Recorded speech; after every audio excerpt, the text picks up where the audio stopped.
What's up, everybody? Welcome back to another episode of Unfinished Business. I'm Tyler here with Taylor, Matt, and Corey, and we're so excited to be with you guys tonight. So, Matt, what's going on in your world of disc golf right now? Not much. Finishing up finals for school, and I'm excited to get into a lot more disc golf after the fact, but I'm stuck with it. I went to the gym the other day and then went to play disc golf. Like, I used to go to the gym a lot, and my chest was so sore. I had to throw a Supra on Annie and get it to pan. I was throwing so soft that I couldn't even straight throw a Supra. But that's about it. That's about it. Oh, and yes, I almost forgot. I am now the whole time Corey's just looking like I am now officially on team finish line, which is very cool. I'm gonna opt in and give Corey a little credit there, but I will actually say, okay, so like I already bagged finish line discs, like a decent amount. I bagged the Era. I've messed with the Torque a good bit. I've messed with the Rally. So like, it was very easy to make the transition of throwing a couple more molds in. But one thing I did not think of is I have had such trouble deciding on a straight mid-range because I'm like, I could do this, or I could do this, or I could do this, that I was like, well, I'm on finish line. I'm just going to make sure I throw Supras. And I went out and threw a Supra like today and banked it off the basket twice and almost aced twice in a row. And I was like, dude, having this is not the required result, but it just made it so I no longer have to think about mid-ranges and change them every 3 months. I can say this is it and get really confident in it. So it's kind of nice. Big W there, but that's fresh. That's new. I just signed the contract the other day, so very new stuff there. Matt, that's why I asked you first, man. Oh, it was a layup. He's always lost in the sauce. Listen. When I got the contract, I was going to sleep. I heard my phone buzz. I was like 2 a.m. and I was like, I feel like I should check that. And I flipped it over, and it was an email from Marcus from Finish Line with my contract in it. And they were like, hey, yada, yada, fill this out. And I filled it out, and I just like sat there for like another hour or two because I was like, what does this mean now? But I'm now just picturing like when the ping, it's like that Squidward meme where his eyes just go. Yeah, no, I was fully rolled away, and I was like, I should roll over and look at this. And it was, relevant. But no, now Corey and I are coworkers on two different fronts, and he has to deal with it, which is great. So yeah. You know what's sick?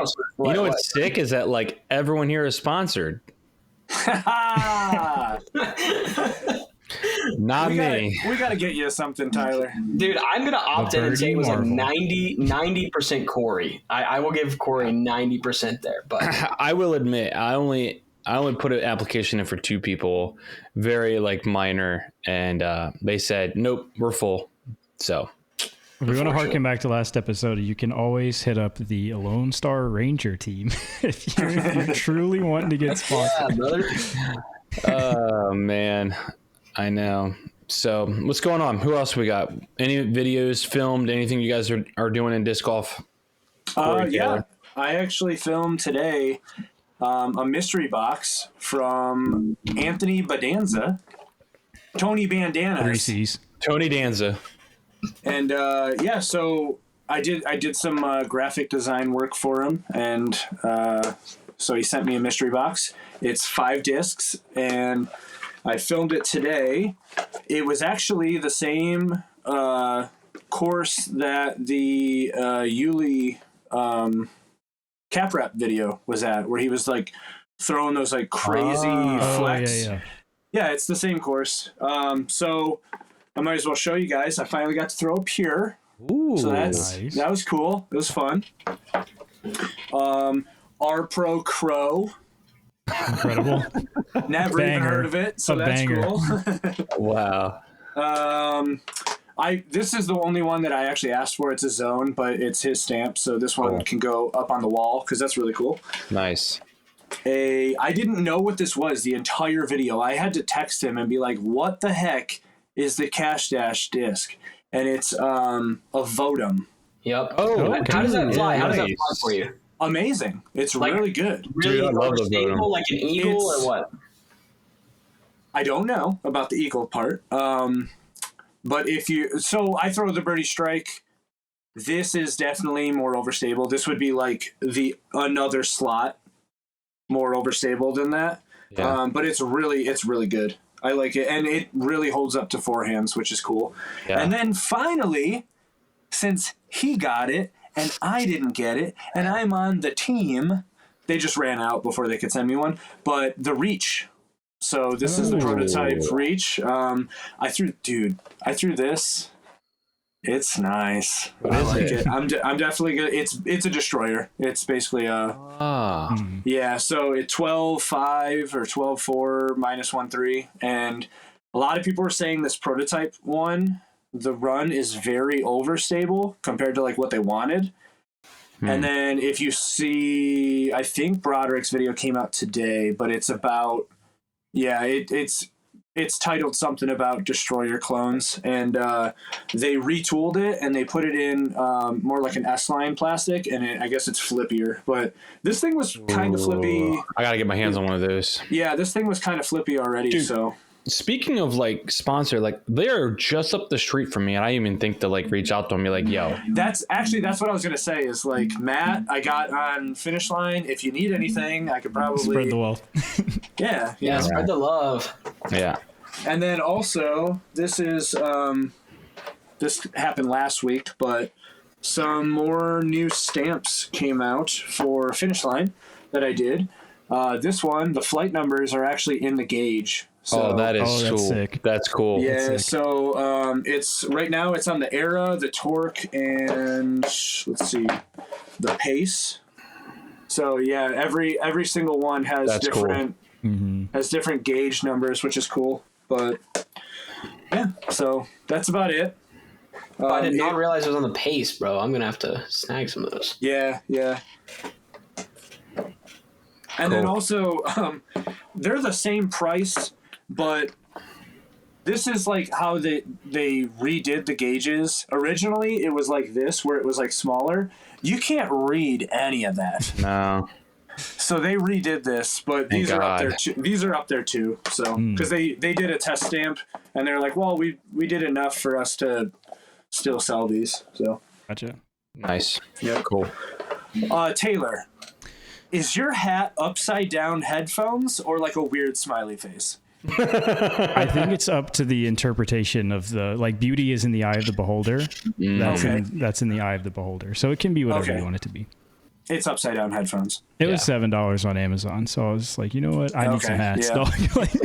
Instant You know those like Japanese or like any kind of Asian markets where they like do the English, but it doesn't make sense because it's just like an Asian translation. They thought headphones go on upside down, so they were like, yeah, this makes sense. You could probably get them to work that way. By the way, I just have to make a side comment real quick. Corey, put your arms down. Dude, the Spider-Man skateboard on the left-hand side is sick. I haven't seen that in our videos yet. Yeah, and the other one is Venom. I see that. See it. Yeah, that's sick, dude. Yeah, I haven't seen that. Disregard everything that's in this room because it is trashed right now. I thought you were gonna say because it's all trash. No, well, yeah, but there's like boxes everywhere, like. I think we didn't see all that. Oh, yeah, you're good. So you're good, brother. You're good. All right. Well, he will show us. Whether or not we want to see it, he's going to show us. Some people recycle, some people hoard. Whatever. Yeah. Taylor, what are you into? Catching up on editing more than anything. So it's been raining a ton here the past little bit. Oh, boo-hoo! Yeah, I know. So even though it's still, like 50 degrees at the coldest, it's been a lot of rain. So not a lot of playing disc golf, catching up on editing. So the course that I talked about last week, the super sick like mystery course, that video should come out tomorrow as of the recording of this. So I'm excited to push that one out. But yeah, catching up on editing more than anything, and putting in the garage with some birdie marbles. Are you really? Yeah, I've got a stack in there that I got. Shout out to Dollar Disc Golf Auctions on Facebook. Got a stack of birdie marbles to try out. So do you actually like putting with the birdie marble? Because I hear some people hate them for putting. I do. So it's a little shallower than what I put with currently. I'm glad you But I left do that enjoy very it. awkward silence for a good second or two. Just to feel I'll out the address room. a comment in a moment. Feel out the room of who might have had that take. But yeah, no, it's definitely a little shallower than like the alpaca is what I typically putt with, which is like a P2. So it's a little shallower, but I kind of don't mind it, honestly. So we'll see if they make the bag. I've finally been putting well with the alpacas, so I think I might leave that alone. But I'm the type of person that as soon as I miss like 3 putts in a row, I like go home like, yeah, these things are out of here. Like it's on to the next one. It's on to the next one. Yeah. So Corey was alluding to me. I made a Instagram post saying that I'm going to switch from Lunas and try Marvels, and I didn't last more than 2 rounds with making the switch. It felt so bad in the hand, and I was like, I can't do it. I came home, put Lunas back in the hand, and I made like every single putt, and I was like, I tried. I think it's the 2-speed putter. I want something that's faster, and the 2-speed just isn't fast enough for me, and it just like was getting stuck in my hand. And You could always putt with a rock. that's a good idea. Probably should. So I got a friend that putts with a premium plastic zone. It's a little faster than a 2-speed. Yeah, for sure. I hate that even more. So, hey, speaking of the rock, my video that has never come out about the rock is hopefully coming out. I need this video. I know, dude. My editor is lacking right now, and if you're watching this right now, pick it up, dude. But no, I'm just kidding. Mine I don't is pay too. him, It's just so. myself. Yeah. So I'm working on how I can edit my videos similar style the way he does it, because I like how he does it. So I'm working on editing my own stuff, because I have like 3 videos or 4 videos that are like on standby that I just need to like edit, and then they'll come out. So it sucks. I got some good stuff. I started a new series. I'm going to start another series coming up where me and my buddy are going to try to break some course records through doubles and post that. So we're going to try doing that. So and then me and disc golf, I played over the weekend, and I played on Friday and lost again on Friday in a doubles match, unclutch to say the least. It's the 3rd Friday I have lost, and I was up 2 strokes going into the back 9, and the guys on the other team were making comments about how well I was playing, and we lost on the back 9. It was pretty bad, very bad, very, very bad. So they got you there. They mental game. Dude, first off, this guy the best guy in the group threw the most incredible shot in a hole that is impossible to birdie, and he threw it to 15 feet. They made the birdie. So they picked up a 1 right off the bat. Then we made a mistake. They picked up another, and then they just started making long putts after long putts. And I was like parking some holes, and it just wasn't good enough. And yeah, we lost. But I will say the next day I played, and I threw the best in the group, and I threw a really good score. So kind of a little bit of redemption. I birdied 7 out of the last 9 holes in that round. So Nice. So I'm playing pretty well. My bag's locked. That's why I'm nervous about if I was to be sponsored by someone and moving stuff around. It's the first time in my life I ever feel like my bag is exactly how I want it to be. So I'm nervous to even think about it. I got a question about that. Yeah. So you say your bag is locked, and for the most part, so is mine. Do you still change, say, like plastics for like different weather?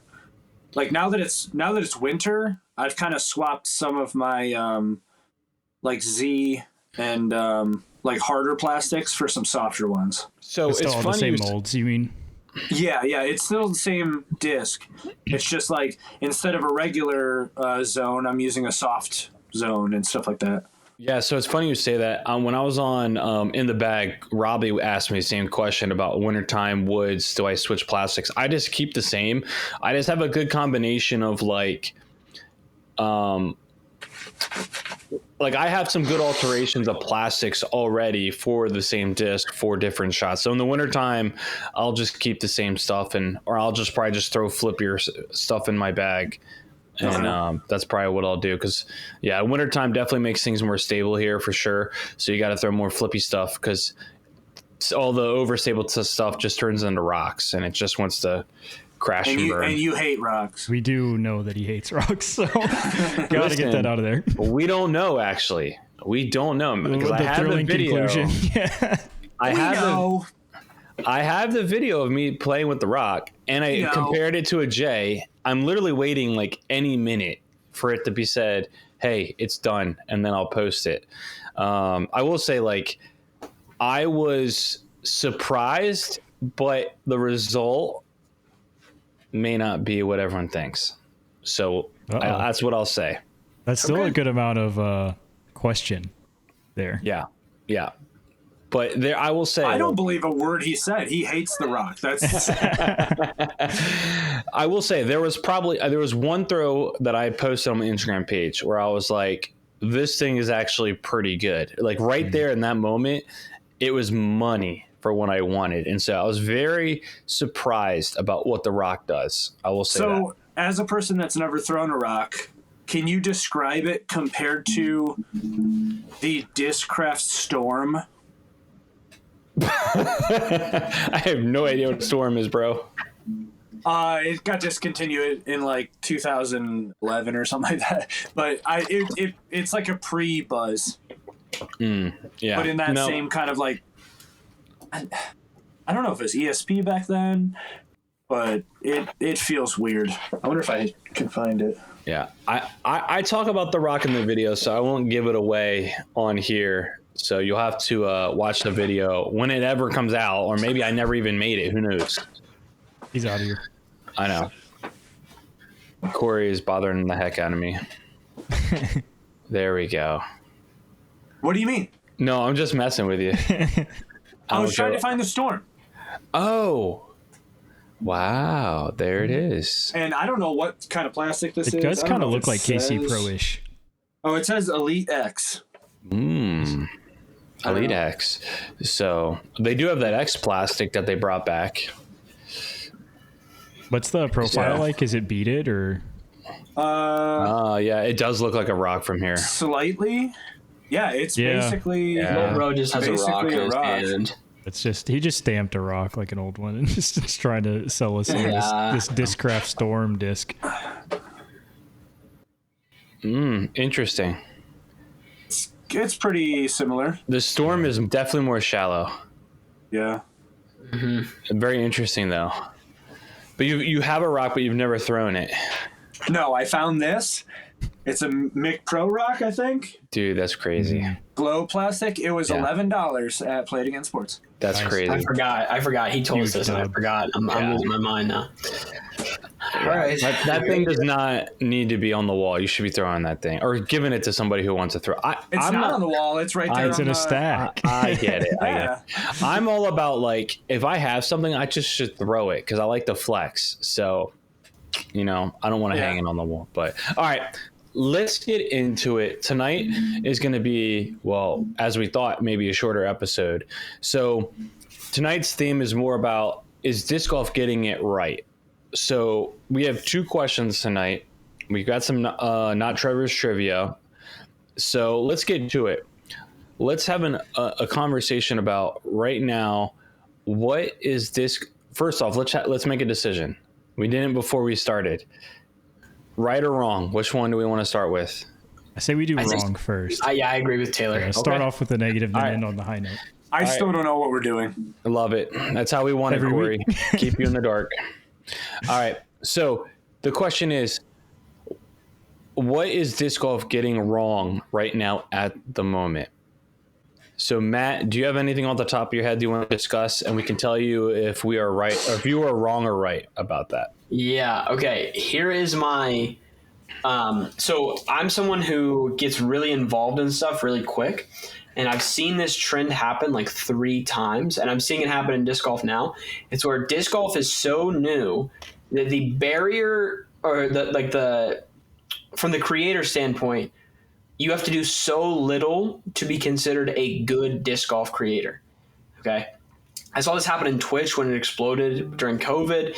I've seen this happen in other games, things like that, where when it first starts, there's so few creators that what is considered good content is not good relating to any other sport or any other thing. And so we have some content's coming out, some like completely Corey and Ursa Disc Golf are great content pieces, but others are like super low and they get a lot of recognition, which if they've got like good content or if they've got something going on, that's fine. But the floor is so low on some of the content you see.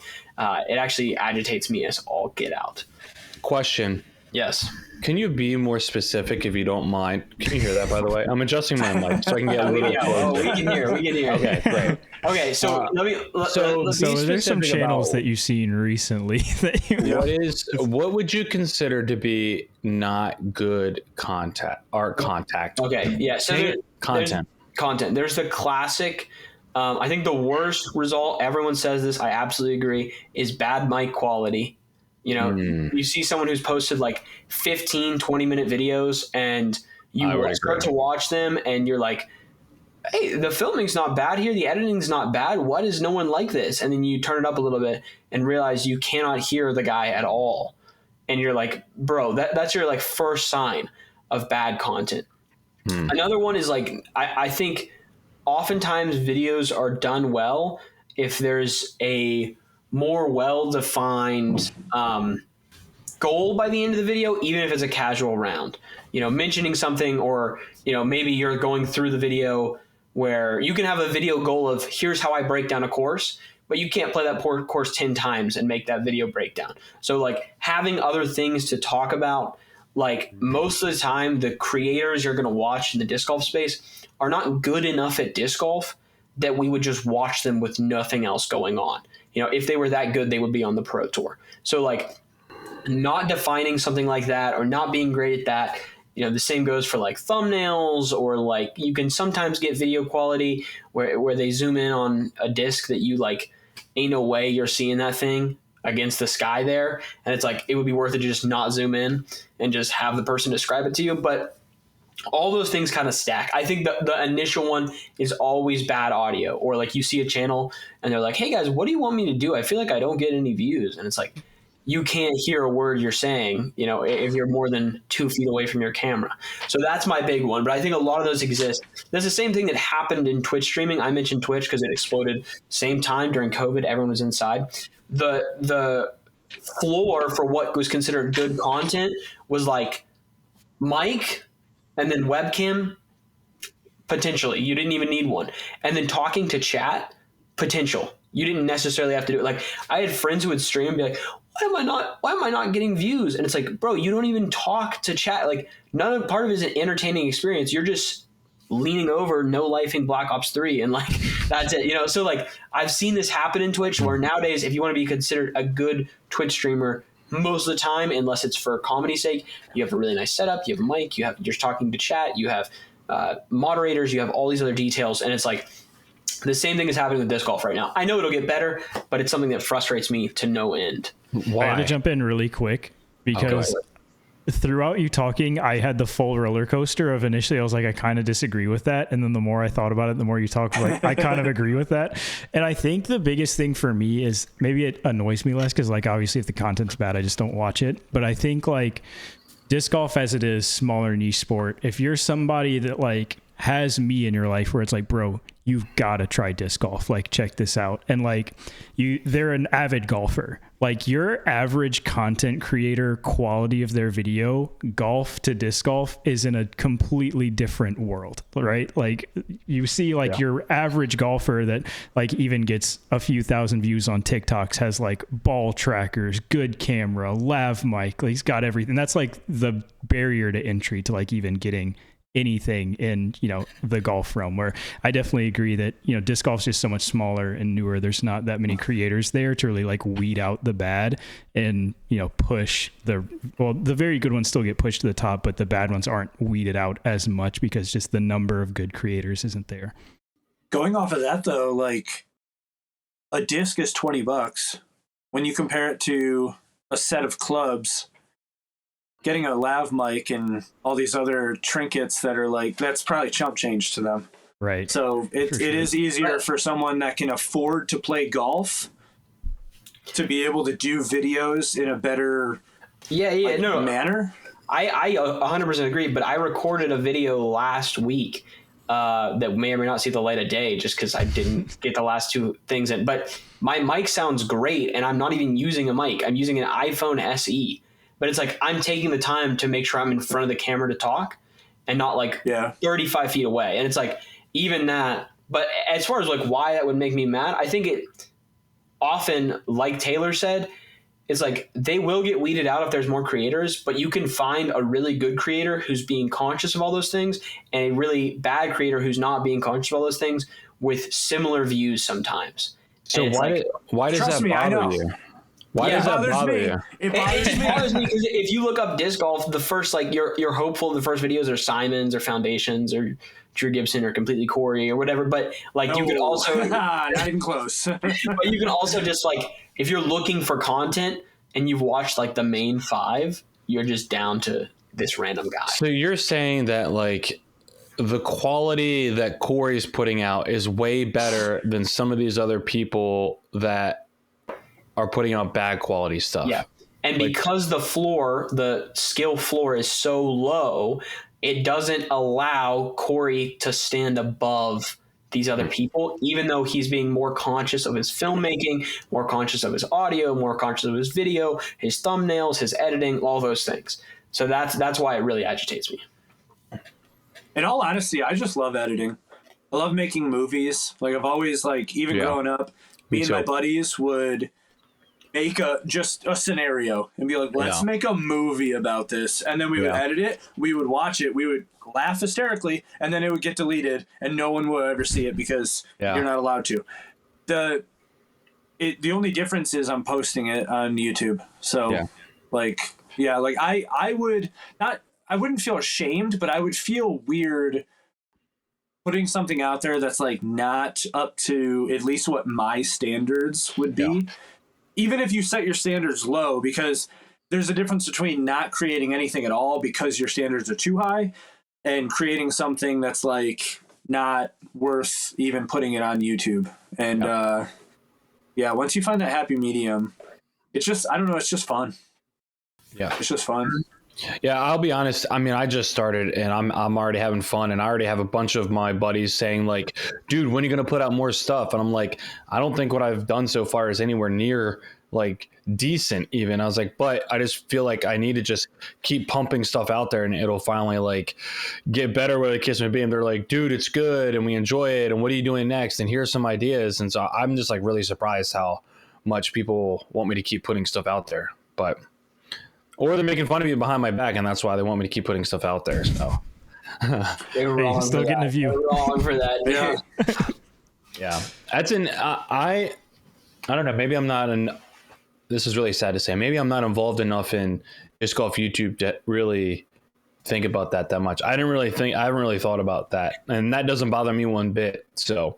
Yeah, no, and maybe it's not that I am that involved in disc golf YouTube, but like I said, I saw it Twitch streaming, and then I saw it in like the local music scene just like exploded, where like it went from one artist in our area to like 30 people, and like half of them were like, "Dang, why am I getting no views?" And it was like they're just putting out. So I just have seen this happen 3 or 4 times, and now like 3 years later, and a lot of those things.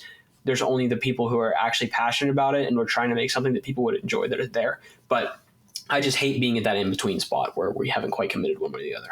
Yeah, for me, I want to watch something that's like intense with disc golf. So I have some ideas I'm gonna try to make it more like not fear factor, just more like suspenseful. So like, is it gonna happen or is it not gonna happen? So. I mean, that's what I enjoy. I like my adrenaline running and a little more of a thriller. And I don't see enough of that in disc golf. I think people need to embrace that. Like if you go watch golf content on YouTube, like there's some sort of thrill factor about like either it's a beautiful course, but then you're also trying to accomplish something. And are they going to do it? Or are they not going to do it? And so anyways, kind of gave away a little bit about what I might be doing in disc golf with my content, but right there, but like, that's what I want to see, man. Some intense stuff, or I want to laugh at somebody being funny and I enjoy Completely Chorus. Stop talking about me, guys. He's right here. We're gassing him so really much. We're gassing him. All right, Corey, what is disc golf doing wrong then? Go for it. We'll stop yapping then. What's disc golf doing wrong in your head? I don't know. Okay, he has nothing. Forget that.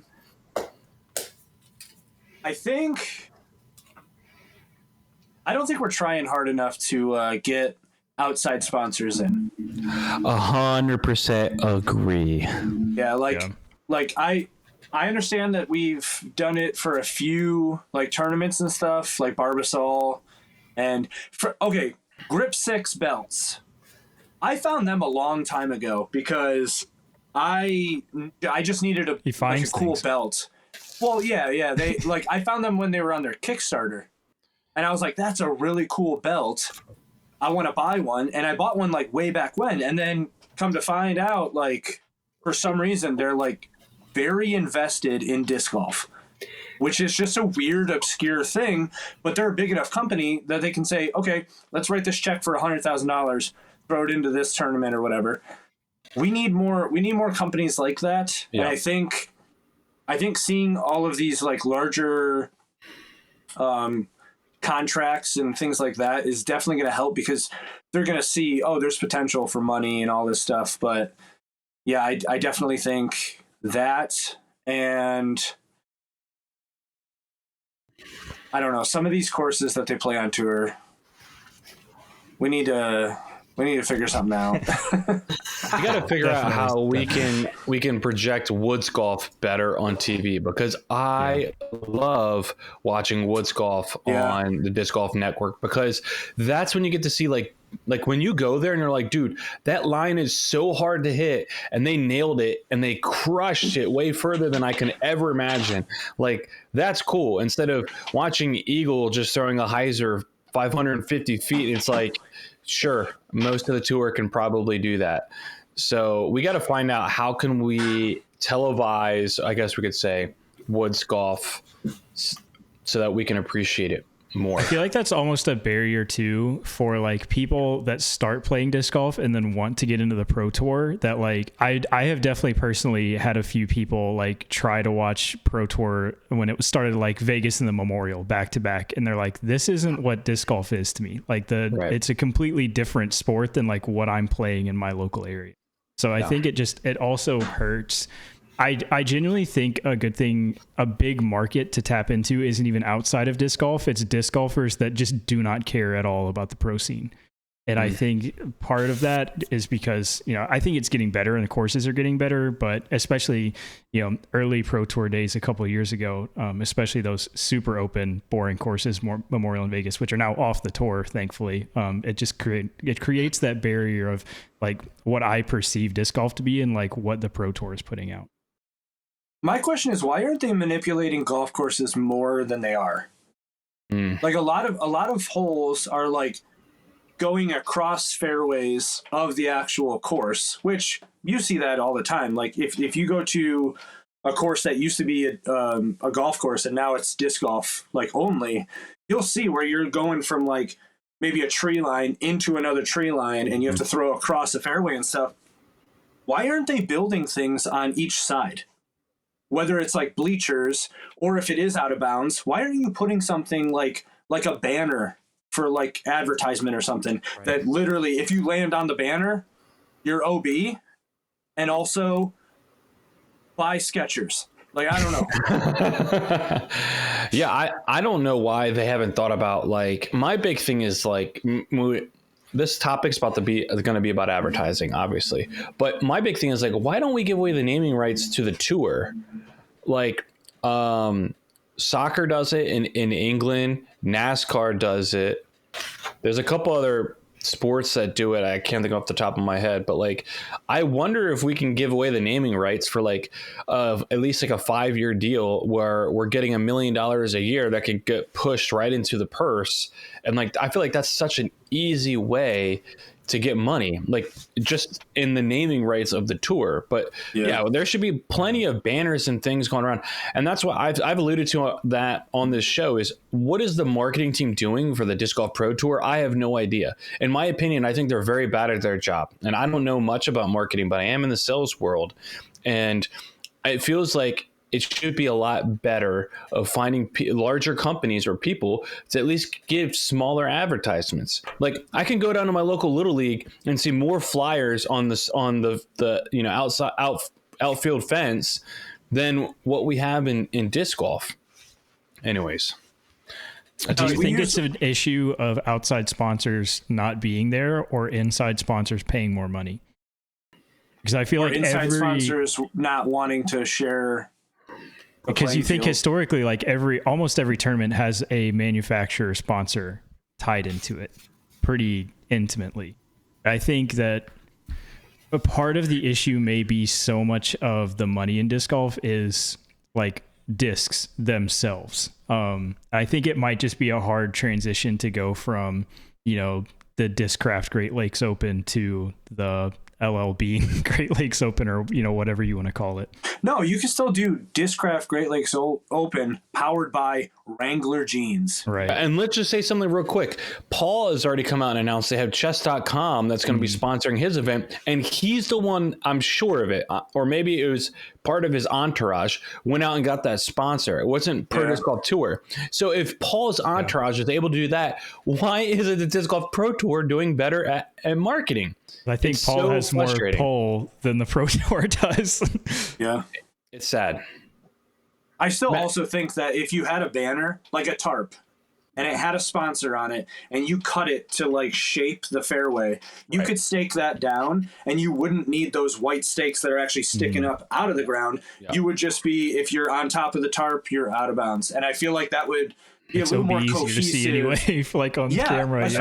Especially for like really high camera shots or like drones or something like that. You can see the disc, you can see it land, and then there would be a clear like tarp line sponsored by Skechers. I really want Skechers to sponsor, because could you imagine every pro? Could you imagine every pro playing in light up shoes? No, not those. Yo, these are amazing. I want light up shoes. Okay. Oh, dude, they would have helped at Idlewild last year with the do you imagine Isaac Robinson steps up in Florida with light up shoes? That would be sick. Troy wants every pro to be wearing Skechers. We need Heelys. I want Skechers light up shoes. I mean, they don't have to be Wrangler jeans, but that was just the first thing that I thought of. And then you switch shoes for when you're going from the tee pad to the basket, and you're on Heelys.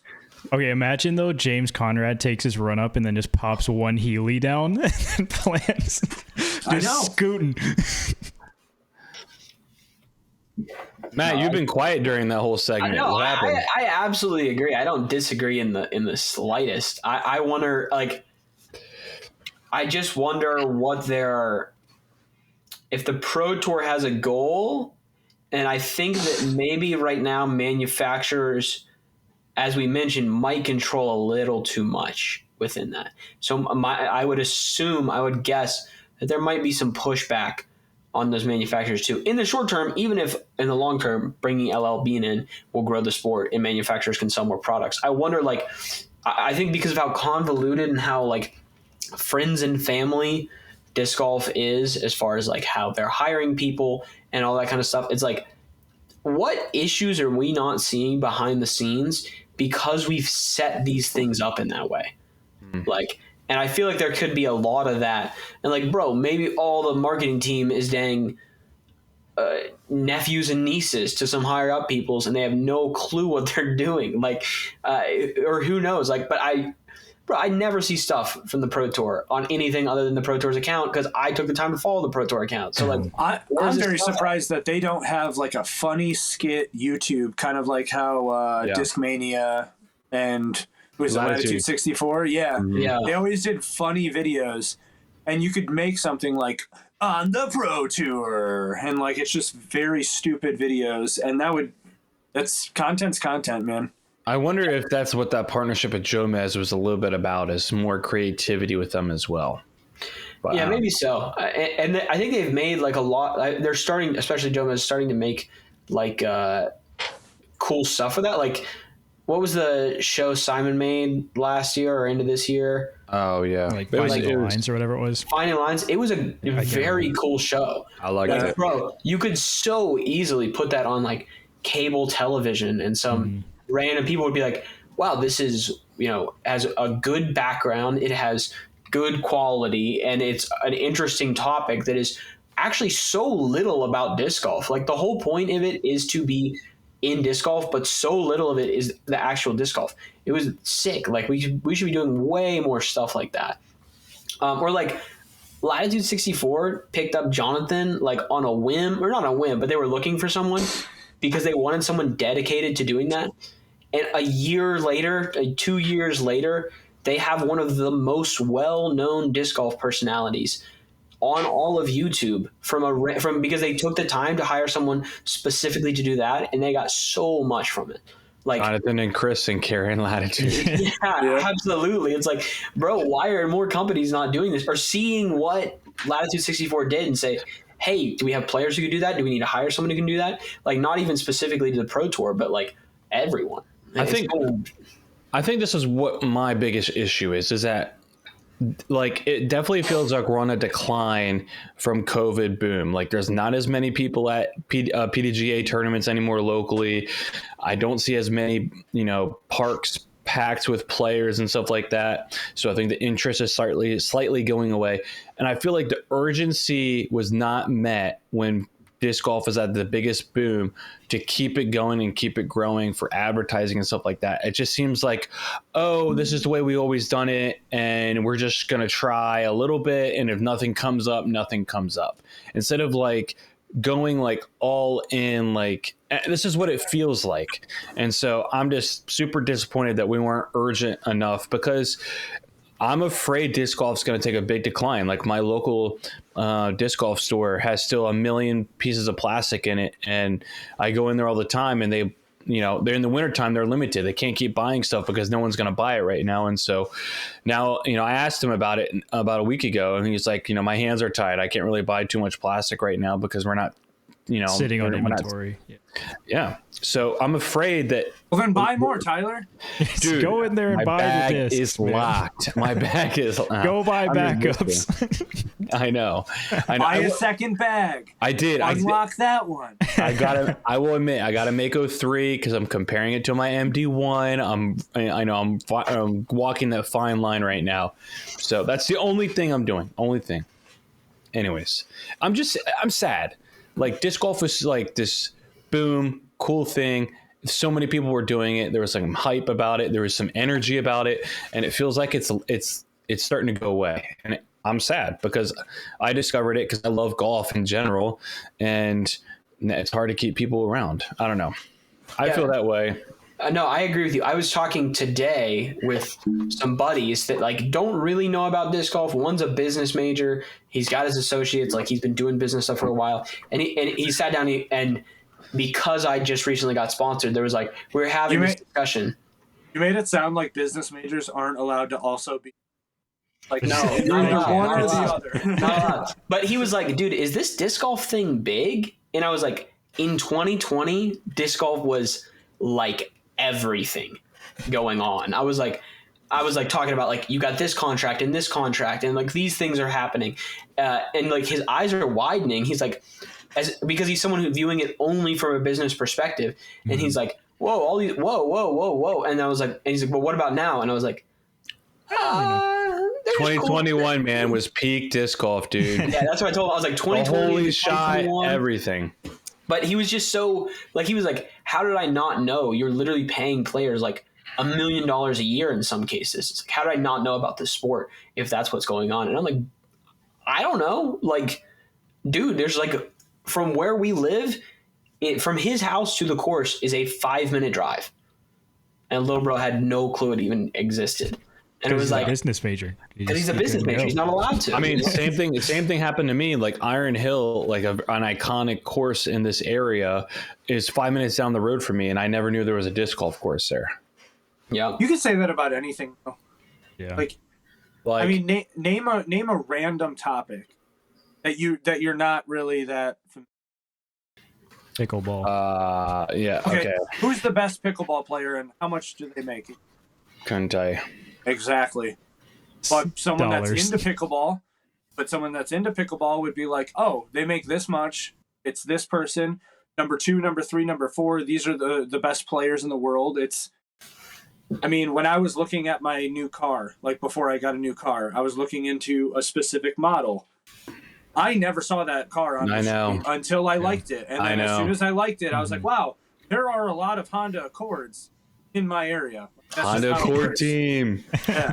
So, like, But do you think, okay, like when we consider, and this is a very big generalization, when you consider something like pickleball compared to disc golf, pickleball has been growing past the pandemic. Disc golf was growing through the pandemic. Do you think, like, now, obviously there's a lot of different things. Pickleball courts, where you can make them, how much space you need, all these other conditions we can talk about. Those are all different. But, like, is pickleball doing something else that other yes. isn't? What is it? Yes. What is it? Imagine Tiger Woods picking up a disc golf disc. That's the difference. Yeah, they've got a lot of celebrity buy-in and star power. Like even like a guy like Nick Foles, who won a Super Bowl with the Eagles, he just won 2 gold medals or something like that in pickleball, like a week ago in pickleball tournaments. Like he's a celebrity and an athlete, but still, like he was able to transition and go play pickleball and also Come like on, Andre Dylan Agassi. Cease, do better. I know, dude. Like we need some. There has to be some like big name people. Like Bert Kreischer was like the biggest guy I think who's been involved with disc golf, and even then, I don't know if he brought in. I don't know if he brought in more numbers to people watching. What is that? D-Glow. yeah. Then like Worlds even. Like if he brought in more people to watch D-Glow more than Worlds, then we would know, okay, these high name celebrities really do have a big pull in disc golf. But you know, what are you saying no to, Corey, by the way? He did nothing for D-Glow. Right. Like, Right. well, just in general, I think they said, hey, we'll fly you out. We're going to put you, like, we'll do a contract and everything, put you on a couple discs. You'll get some money from that. We'll pay you to fly out and, like, we'll do some videos. But he was only there Friday and Saturday. Or no, Thursday and Friday. He wasn't even there when I was. So, like, he's not that invested. I mean, if someone's going to say, like, hey, we'll pay you and fly you out to this thing, you're going to, like, oh, yeah, let's do it. And then as soon as you're done with it, all right, back to normal. Yeah. I don't think he loves disc golf, but he's not fully invested in. I think the perception there's probably different than like an Andre Agassi being into pickleball versus like a Bert Kreischer being into disc golf. Yeah, it's a different level. He does have some like tour videos on his YouTube that contain like, it'll just be like a 15-minute chunk of time where he's like, they're playing disc golf and they're filming it. And it's like so random. It's in the middle of like a totally normal video. And it's like, boom. Yeah, this is something. And it's like, I bet that hits more people in that capacity than just this like random thing. Because if you like Bert Kreischer and you're like, oh, here's a funny tour video, and they're like, hey, here, and then boom, 15 minutes of disc golf where he's like, he put a basket in the front of his RV and he's playing from the back or something. Like that's a better alternative there. But, I mean, even like guys like Dylan Cease and the UFC guy, I always forget his name, Ben Askren. Like, I don't even think they've really pulled in too many people to disc golf, to be honest. And like Discraft and I guess Discraft have done so much to try to like, you know, I see so many Ben Askren videos of him throwing plastic all the time. I get annoyed by it, and I don't think he's bringing more people to the sport. So. Yeah, I think maybe we need to consider it as like only people in Ben Askren's like that like UFC stuff are going to be interested by that transition. Only people that are really into baseball are going to like that Dylan Cease movement. Because like I met a kid who was going to play disc golf for the first time. I was like, yeah, do you know Dylan Cease? And he's like, yeah, I know Dylan Cease. And I was like, yeah, cool. He plays disc golf. But it was only because like I'm not going down to the random person in the street and go, hey, you know Dylan Cease? He plays this sport called disc golf. Like you have to be locked into the one thing before you can be convinced by this other. Lucky for them, baseball players are great transitions to disc golf. So yeah. Lucky for them, baseball players can throw a forehand 500 feet. Yeah. Off the road. I was just thinking about this. I feel like people high up in disc golf need to go to other like sports franchises and say, hey, disc golf is a great like safe sport for your athletes to play to keep in shape because it involves them walking. Like when JJ Watt like went on Pat McAfee's show and said he played disc golf, everybody in disc golf pro world was tweeting at JJ Watt like, hey, if you need anything, let me know. Like Ricky and everybody was just like hitting up JJ Watt. Like if we started going to like all the NFL teams and be like, hey, here's a ton of disc, go encourage your guys to go out and play. Like imagine if those football players would start posting on their Instagram them playing disc golf, how much of a pull that would do for the disc golf scene of the entire country. I think that is an idea of how you get disc golf into like people's brains of an idea of like, maybe I'll try that. I don't know. What do you think? Yeah, I mean, anything. Yeah. I mean, there's any... Bro, I know a local guy who made a club in the area and went from no one coming to like over 100 people have came and played rounds within the club's thing. And there was already clubs that exist. The difference is he went and taught disc golf at a middle school. He took 2 days out. He took 2 vacation days, did that, and was able to go from like the amount of youth we had in the club was like 3 people to like 20 kids because he went and did that for 2 days. But a lot of the time, and this is one of the other things I think we're doing wrong, is like we can't decide whether we want no one to come into our sport or we want everyone to come into our sport. And people get mad on the in-between. It's like this guy took the one step that the other person, like the other club that existed at the time, he was asking them to do and they wouldn't do it. They were like, we don't want to do that. And like, well, all of a sudden, everyone's at his events because he's actually going out there trying to get people to come in. Like we now have in a year and a half, we have a course up by where I go to school now, primarily because of one dude just taking the step and saying like, okay, let's actually talk to people about this sport, you know. And I don't know. It feels like it's the hardest thing on planet Earth that people do that nowadays.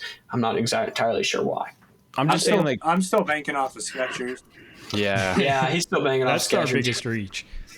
Corey, you got to get Skechers and start wearing them on your videos. Yeah. Okay. So well, hey, if I can't get some, I can't get an Etnies, then I'll go Skechers. That's got to go first. Etnies sponsor. Hey, this is a great opportunity to like and subscribe right now, guys. Like and subscribe. Yes. If you haven't done so, go like and subscribe. Ring that bell. No, I love it. So, hey, I got a question. Yeah. Okay, so you have a small park house. You could put a disc golf course.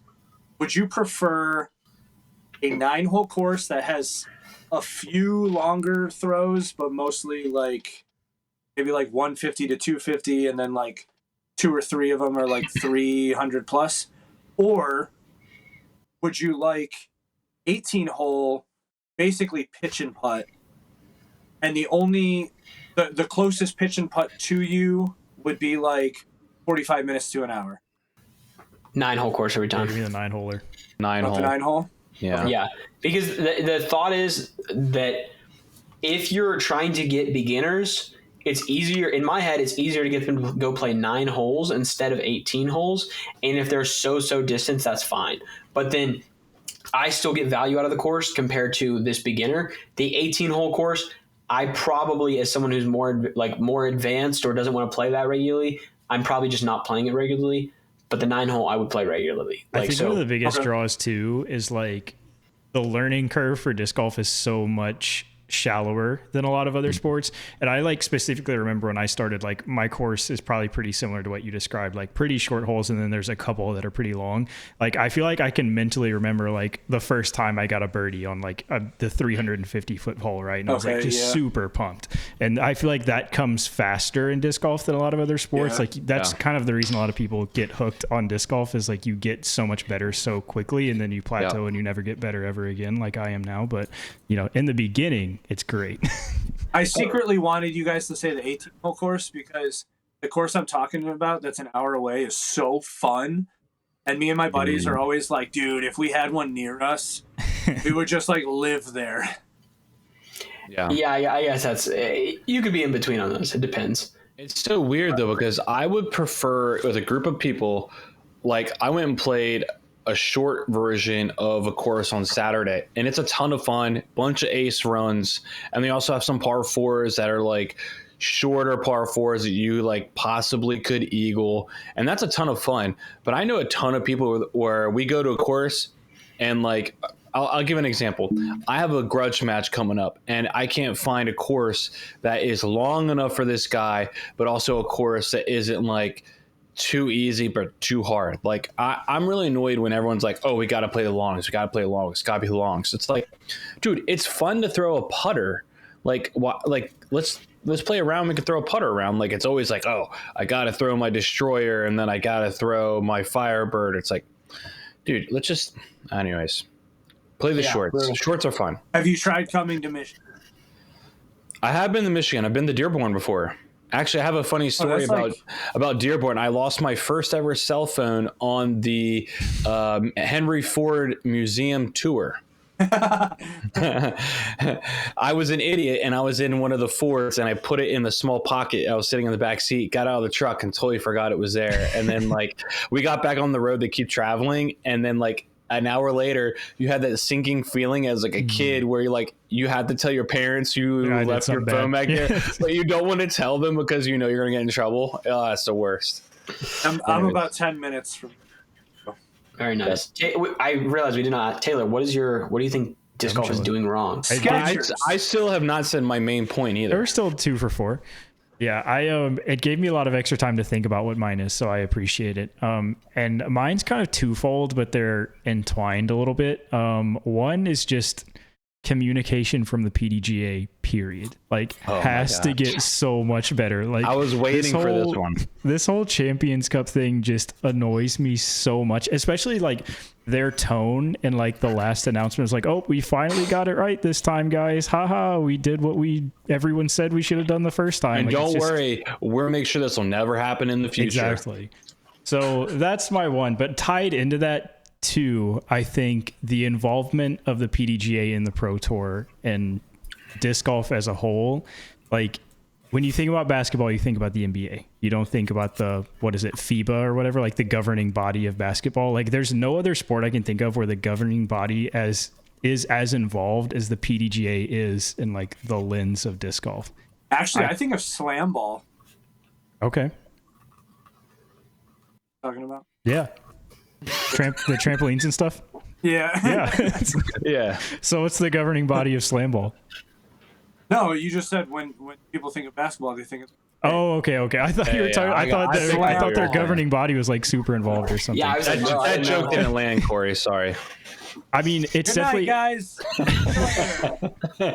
it's way better now. I mean, like when I first got into disc golf, there was like the World Tour, the National Tour, and the Pro Tour. So like at least the Pro Tour is like the thing now. But still, I mean, if the PDGA wasn't so bad, it wouldn't be as noticeable. But like, they got to get it together a little bit. The one thing I'll say is I'll compare this to golf. The golf, we have the USGA, which is like the rules committee, which you could say is like FIBA. And then we have the PGA Tour. And so USGA is in charge of all the rules for the PGA Tour. And the PGA Tour can tweak how they alter courses, but USGA is not involved. USGA just sets the rules and the standards for golf equipment and all that jazz. So I don't know how involved the PDGA is with the Pro Tour. It sounds like it's similar. Am I wrong on that? I mean, I think ideally, yes, like we have the relationship where like the PDGA is like the rules and all that. But I mean, I still think like they have a course for a major, like they're kind of super involved in Champions Cup. I don't know if that's the same thing with like golf. It is in ball golf because they have the US Open. Yeah. The US Open is the USGA's tournament. Gotcha. Yeah, and maybe it's less of an issue that they need to be less involved, but more that their involvement needs to be done not incorrectly. I'll save you, Taylor, and say this: you never hear about the USGA unless we're talking about the US Open. Throughout the entire rest of the PGA Tour season, you never hear about them ever. And it feels like we do hear about the PDGA all the time with overlapping with the Disc Golf Pro Tour. So, yeah. Understandable. Yeah. That's what I'm saying as well. All right, Tyler, what's your main wrong then? I agree with Taylor, though. I see where you're coming from, Taylor. And I guess my question would be then, like, or not even my question. You're right. Champions Cup has a lot of involvement there, and I wonder, behind the scenes, was there some did anyone on the Pro Tour think bro, we probably can't rebuild this course in a year? But because the PDGA was really involved, and once again, friends and family style thing, where they're really pushing them, hey, we can get it done. Yeah, don't you doubt, we can get it done. It's yeah, I mean, if you're the PDGA and you're bankrolling that event, you want it to be on your course, right? Where your headquarters is. Yeah. Yeah, so that could be involved too. My question would be how, where are they overlapping and where should they disconnect in your opinion? Yeah, I mean, Skechers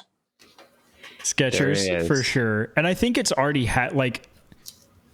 contractually it's already happened for the most part, where the PDGA was we want the Pro Tour to run the tour, period.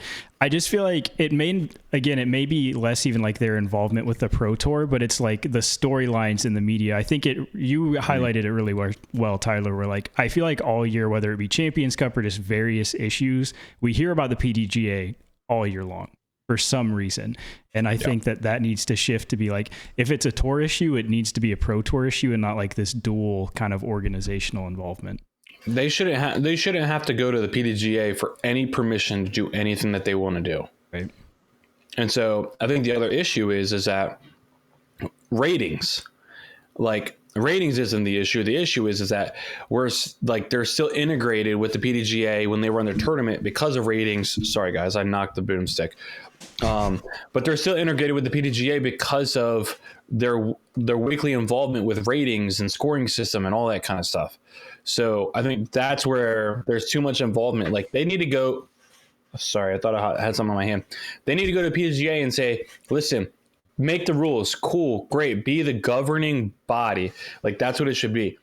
But don't have any involvement with the rest of the stuff we do. The PDGA should have their own scoring system, their own app, their own everything. And I think that's what Jeff Spring needs to do is they need to say, how do we separate ourselves even more so that the PDGA is just a governing body of rules and what we can and can't do according to equipment and all that stuff. But let us do our own thing when we create our own tour because we're our own company. We need to put out a good product based off what we want to do. Does that make sense?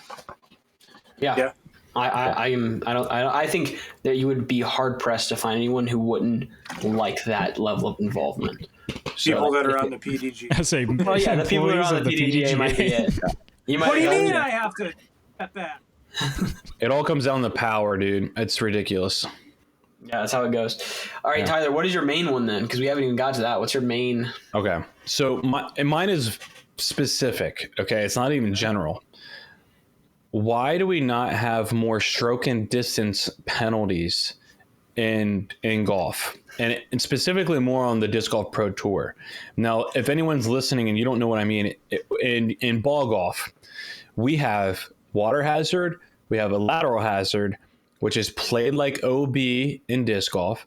And then we also have actual OB in golf. And how that works is if you go out of bounds in golf, you have to literally go back to where you last hit from, and you take a stroke penalty for going back to that spot. And you also take the stroke that you took to hit the ball out of bounds. So let's say you're hitting a tee shot, 1 into OB, 2 going back to that spot, and now you're hitting 3.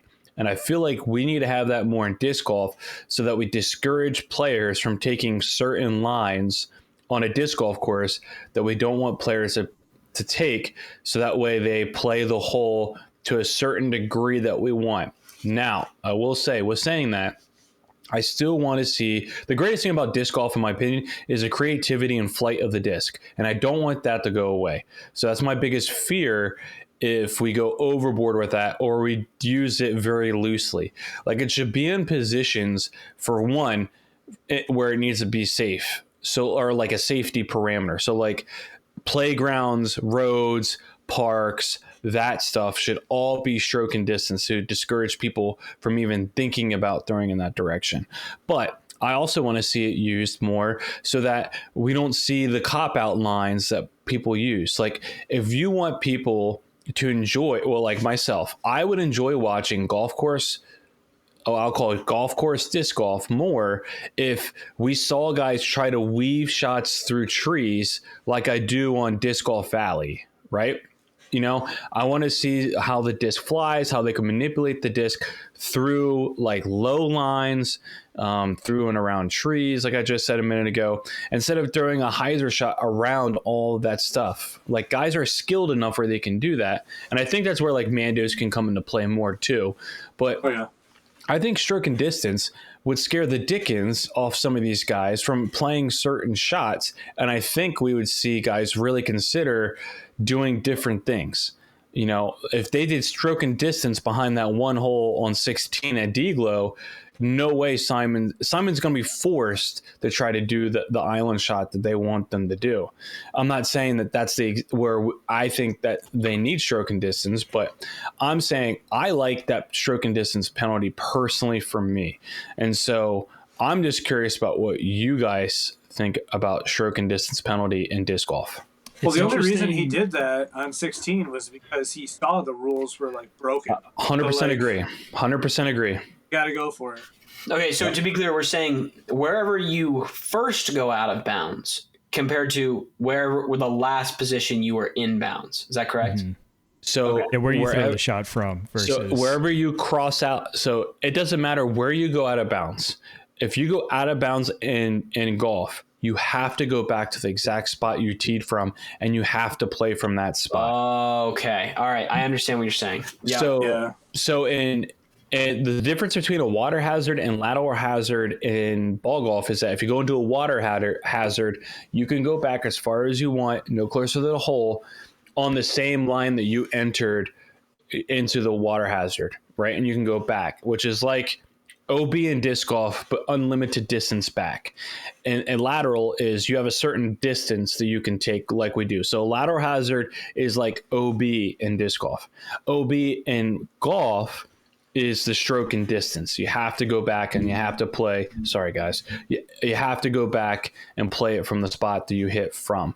And I tell you right now, OB in ball golf is the scariest thing you can ever imagine. You don't want to play around with it. You don't want to hit a shot. Like, even if it's like a better shot to hit over OB and play it, like, let's just say OB's on the right and you want to play a right to left shot, you are not going to do it because you don't want to risk it or anything like that. You're going to hit a shot that stays in bounds the whole way. And I think it'll really discourage people from wanting to take stupid aggressive lines, where their penalty is they get the drop, way up on the hole, and they're still going to par the hole. Like, it bothers me to death when you go OB and you still par the hole, personally for me. So I think we should rename OB like type 1, type 2, type 3. Yeah. So let me make sure I understand what Tyler's wanting. Tyler, are you saying eliminate OB the way it is now, or are you saying let's make different kinds of OB with different penalties? I literally want them to change their hazard and OB. I have to be careful how I say this because I actually like the hazard penalty that we have in disc golf, where if you throw it into a hazard, you take a stroke penalty, but you still throw from that exact spot. I actually like that penalty. But yeah, I would say different typing of OBs. I guess I would say I want to have the regular rules of OB, and then I want to have the stroke and distance penalty in disc golf as well. Yeah, wasn't there the initial spot where we had like that style was, I don't remember what term it was. It was maybe a couple years ago. A couple times. Yeah, but there was the one that specifically they saw it was at the playground. It was a playground. Someone threw him out of bounds, came back in bounds, and then official came and said, "Hey, because of how this OB is played, you're actually throwing from where you initially threw, or from where you initially went out of bounds." So I think that like slightly exists, but it's pretty much entirely based on that safety of like people on the playground. So you're saying let's make that all time go to. I'm not saying we make the immediate swap to where every OB is like the ball golf OB where it's stroke and distance. I'm saying we should have more of that in the game to prevent players from quote unquote cheat coding some of these holes. in my opinion. Like, I think personally, a really good example of this is the right side of hole 17 at D-Glow. Like, everyone throws that hyzer shot, which is fine, but that would encourage people to not go over or not play around with that road on the right more. Or if there was a wind off the left, it would make them rethink if they actually want to throw that shot that's going to push your disc closer to the road. Okay. No, that's fine. Yeah. Now, I will say a pushback would be is build up of players on the hole and start slowing everyone down. So my antidote to that is we got to start moving to smaller groups to be able to combat the pace of play, because of the stroke and distance penalty can make people play a little slower. All right, here's my proposal. Okay. Got two types of hazard. Got two types of OB. Okay. Hazard, normal hazard, land, throw, just get a stroke. Okay. The second type of OB and hazard are both actually called hazard 3 and OB 3, kind of like how Innova just skips number 2. So we're going to call it OB and OB 3. Okay. Hazard 3 is the same thing as normal hazard, but you have to throw standstill. I think that is a very tricky thing for a lot of people to do in certain scenarios. Yeah. And then OB is what we have now. OB3 is what you're talking about. Okay. I don't know why it's 1 and 3. You could probably just whatever. No, just like a stick. Discmania's FD1 and FD3. Yeah. Yeah, sure. And no one likes 2 for some reason. Yeah. But I like that. I think we should definitely do that, and you can even mark it with different colors.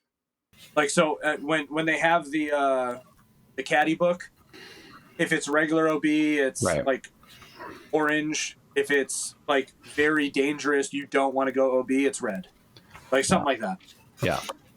It's interesting to me that we had making the sport more difficult is always like a topic that people love to talk about, and I feel like this is not talked about at all. Like, it's always the basket, it's putting, but I feel like there's a lot of things we don't think about that would without a doubt make the sport more difficult, right? Yeah, absolutely. I mean, for me, it's just I have another thing to talk about that kind of, never mind, I'll talk about that in a minute, but it's just some people will be like, you know what? You could still throw over on the right-hand side of 17 at D-Glow and still make it in bounce. And I'll say, yeah, and you could safely do that, and that's totally fine. But it's still in your head. It's still mentally you're thinking about, man, I really don't want to pull this right, and I don't want to lose it right. Just the thought of possibly having that penalty could make the hole harder. And I think people are underestimating the mental game of golf when it comes to disc golf. Yeah, I mean, I feel like I rarely ever hear X is a good course manager when we're talking about pros. And that's another, that's a skill that this would bring up. It's being able to manage a course and manage OB. Tiger Woods talks about how he can't hit the ball as far as people, as good as people, can't putt as good as people, but he absolutely will outthink everybody to get around a golf course. And that's why he's the best. So I want to see, how do we make courses more about course management? And I think Brody Smith is really pushing it because of his golf background. So whenever I get a chance to, I want to talk about it as much as I can. It is awesome to watch guys maneuver their way around golf courses in a manner that makes them look like they're playing chess, not checkers, instead of just guys who can just overpower a golf course just because of their length, and it takes out all the trouble. That just isn't fun for me personally to watch. No, do we think that the recent chess.com sponsorship will impact this at all? Maybe so. Who knows? No, I absolutely agree. Okay, as someone who does not throw nearly as far as a lot of my buddies throw, often. Well, you do now. I do now. You're on finish line. I'm on finish line sprint team. Drew Gibson gave me some steroids, and they're gonna get the numbers up. But I would come up to holes and I'd be like, yeah, I came here the other day and I threw 4 shots on it, and I've decided a forehand with a Thunderbird is better than a forehand with a Firebird for this reason, and I want this much skip. And they're like, huh? I'm just going to throw a turnover backhand. And then they'll just like, they just have raw throwing power a lot of the times. And so they can force a turnover where I'm like, I need to throw a forehand and get a skip if I want to like even compete with that distance. But it's like, now when we get into technical holes, that highlights, and all of a sudden we're way closer. There's a way closer stroke separation. But like on those bigger holes or on those spots where they can overpower, they're just like, yeah, I didn't really think about that. I would really love to talk to Yuli and Brody, because I think Yuli is on a little bit more my side of like having stroke and distance, but I'm really curious about how he would want it to be used, because my main thing is like, I want it to be in your head that you're worried about it slightly, even though you're probably not going to do it.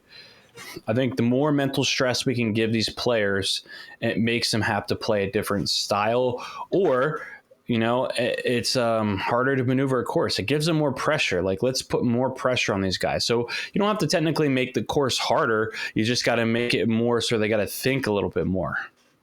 What if they do a special Mando that's also stroke and distance? So how would that be exactly?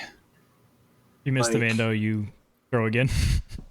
Well, that's what I thought you would have to do with a Mando anyways. And when I found out that's not always the case, that there's a drop zone, I understand why. Because I heard like, well, then somebody could just miss a Mando a million times. I get that. But guess what you could do? Pitch up to the Mando and then throw through it. Yeah. You don't always. So like, that's the thing sorry, that's going to get me fired up. That's the thing that annoys me, is that like, Anthony Barella threw like 9 shots towards the island. Bro, if you miss it once, just pitch up and then throw again. Like, why are we still throwing? Like, that's what I'm talking about. Like, that's bad course management in golf. Like, you like make players really think and have to make a decision about what we're going to do. So that's why I would be for that, because if people are worried about missing the Mando because they don't want to blow up, pitch up to it and then throw through it. Anyways, I don't want to ruin the creativity of disc golf. I will say that either. So it's a balance game. So Richie, I want to be like, I don't like stroke and distance, and my very simple answer is it's more fun to have the OB that we have now. Yeah, there's actually a course in northern Michigan. I know they play it. I know like Marweed plays it, so it's probably an AT. But the basket is actually like maybe 100 feet to the left of the tee pad, but there's a Mando in the woods, so you have to throw and go back around and come. Wow. It's pretty intense. That's wild. Yeah.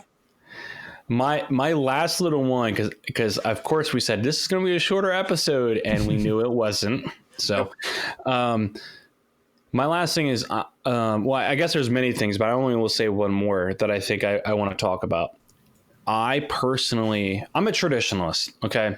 Obviously. I think it's obvious at this point. But I hate headphones in players' ears when they play disc golf. I think it's so rude, for starters.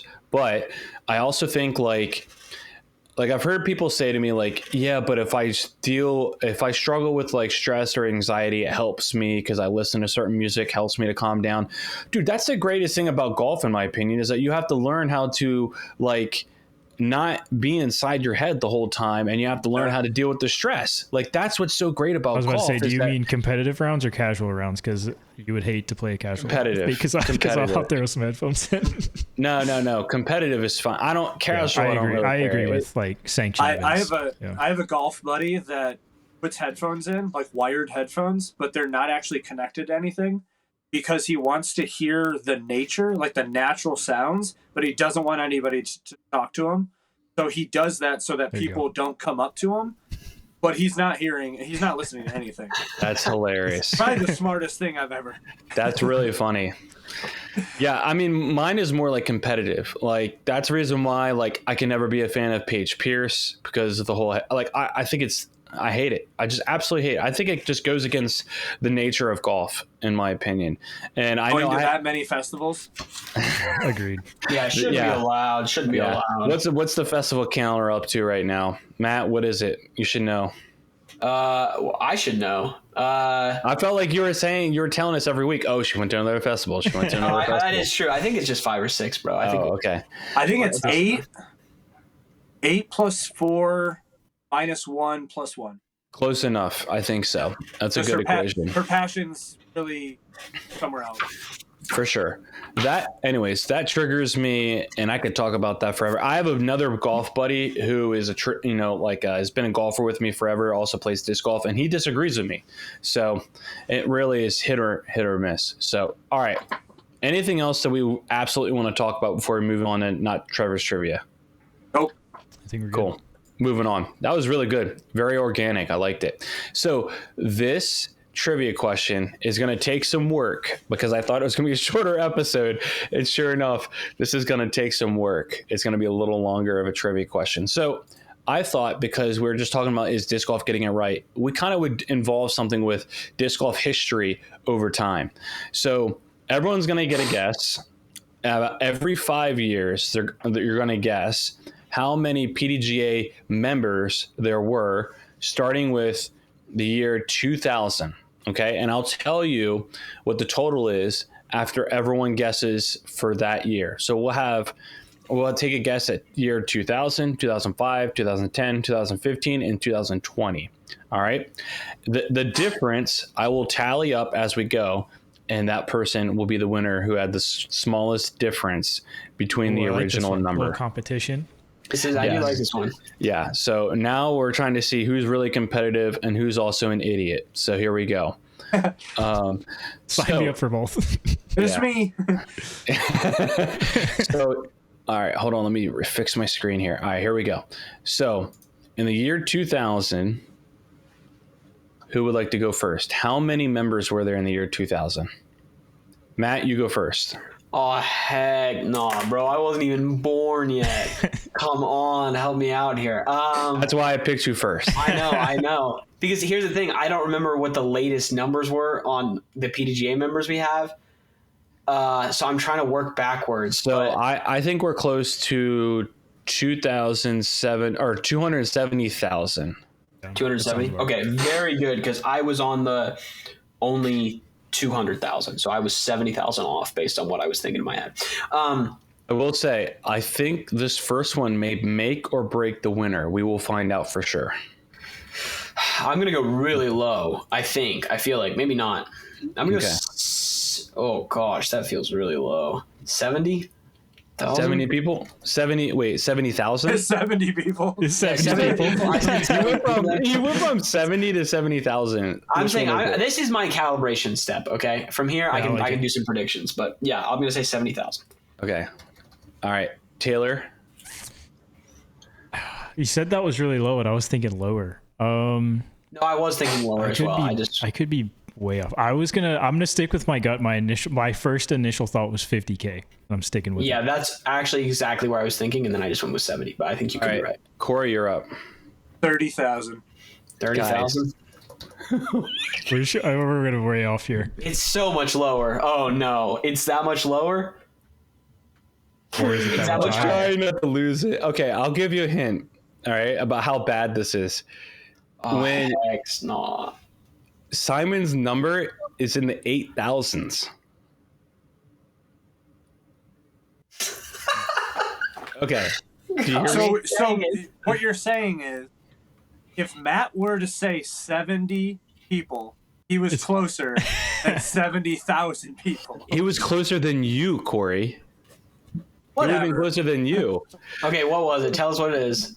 6,230. Oh my gosh. All right. We got work to do. The closest is Corey at 23,700. Let's go. On the next. All right. This is hilarious. All right. 2005. Corey, you go first. We'll go in reverse order, and then we'll have Taylor go first the next round. So Corey, 30,000. Is that really your guess? Yeah. Okay. What is 2005? You said? 2005, 5 years later. Taylor? I'm saying 15. Dude, Okay. that is not bad. I'm saying 10. 10,000? Yep. All right. So Matt was very close. He did the best. So the actual number is 9,629. How is this possible? Dude, we went up from, at the start of 2000, we had 6,000 members. Now we have 270,000. We were hating about how slowly the sport is now growing, bro. So Simon got his number in between year 2000 and 2005. So that was a little bit of a hint before we went into the next year as well. Joke's on your hint. I'm an idiot. There you go. All right, Taylor, you're up for 2010. 2010. I'm going. And by the way, right backtracking. now at 2005, we're at 9,629. I'm going to give me 12,000. Okay.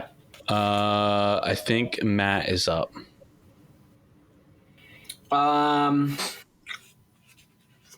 gonna go 1150. Okay. Because I don't disagree with Taylor, but I think it's even lower than that. Corey, what do you think? So I don't want to go 30,000 this time. I think you do. 30,000. 300,000. Really, 30,000? No. I'm gonna go 17. Okay. Dude, if Corey had done that, he would have actually given me a chance to come back on this one. So Corey was the closest. It was 15,451. So it's a good guess. So I would say, just looking off the top of my head, Corey might be doing the best. It's going to be close so far. And my second one was a joke. Yeah, and that one probably hurt you. If you really thought about that one, it would have been by far you. All right, so we are back to Matt going first. 2015. And right now 2010 it was 15,451. So now we're 2015. I'm gonna go 25K. Okay. Which is a pretty big jump, but I think we're starting on our uptick. Taylor, what about you? I'm gonna big swing here. Okay. Give me 70. Okay. 70,000, bro. Lil bro is trying to give me a chance to come back. I appreciate it. I got you. Corey. Well, my gut wants to say 30,000. I honestly don't think that's unreasonable right now. Wait, was this 2010 or 2015? 2015. Okay.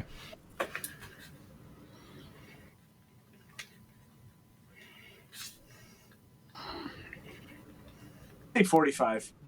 Corey should have went with 30. Oh. So the actual number was 30,396. I would have had it. Yeah. Nice. So what's funny about this is, all right, so it was 30,396. Matt still guessed 70,000 15 years earlier. Yeah, that is actually ratchet. Is this the last PDGA number or total active PDGA members? Last number. Okay. Yeah. Okay. All right. So we're in the last one, year 2000. We are back to. You mean 2020? 2020. Yeah. Sorry. What did I say? 2000. We got you. We got you. 2000. Oh, I would have right. guessed 6,000. So 2020. I would guess 70,000 again. So 2020, I think, Corey, you're first. Year 2020, where are we at? Dude, this is a crazy one. I have no clue what you would guess here. We were just at 5 years earlier. We're at a little over 30,000. Yeah, but you're forgetting about something called the old coronavirus. But that happened in December of 2020. You're right. 2021 was the boom. Yeah, but I still think it was picking up. Yeah, I also think it was picking up. I'm going to say 58,000. Okay. Taylor? Give me 100. And Matt. Dude, this is so crazy to think that if we even if we take Taylor's guess, that means between 2020 and 2024, we gained 170,000 active members. Wild. Or not active numbers, but I think I'm going to take it back to 70 right there. Good guess, Matt. The actual number was 71,016. I have a question then. I don't hate it. Because I've been basing this off when I got my PDGA number, which was before 2020, and mine is in the 100,000s. Really? Yes. Oh, heck no. So that's why I asked the last question, because I was basing it off. I was thinking about my number in a lot of these. What year did you? I just looked it up because I thought it was a little earlier, but I got mine in 2019, and I'm 118062. I got this information off of the literal PDGA website. Is it how many? I know. I think it might be active as opposed to like the last number. Or is it adding on? Like 6 plus 9 plus 15 plus 30 plus 70 would be. Let me look at let me look at the exact chart, and I'll see what it exactly says. But I'm pretty sure. Well, I don't think Trevor would have got this wrong. It was active. It was active members. Okay. Makes it honestly still wild to think about, like the growth. Yeah, we have 270,000 active members. And bro, what percent of these people what percent of these people don't have a PDGA number and aren't playing in tournaments? Yeah. Like, bro, I don't have a PDGA number yet. I have to get one for the next year, but like, and I've been in That like was a requirement of the podcast. Yeah, you're off the team. That was a requirement. Hey, Marcus saw an NA and he was fine with it. Saw the potential. They saw the potential. But like, I don't even have one, and I'm like going to club events all the time, helping with tournaments. I'm fairly active. I'm just not active in the competitive scene, like in the sanctioned competitive scene, and I'm out of there. So I am curious what that percent was, or what that like, if you could take an estimate of what percent. Right. But I guess I would.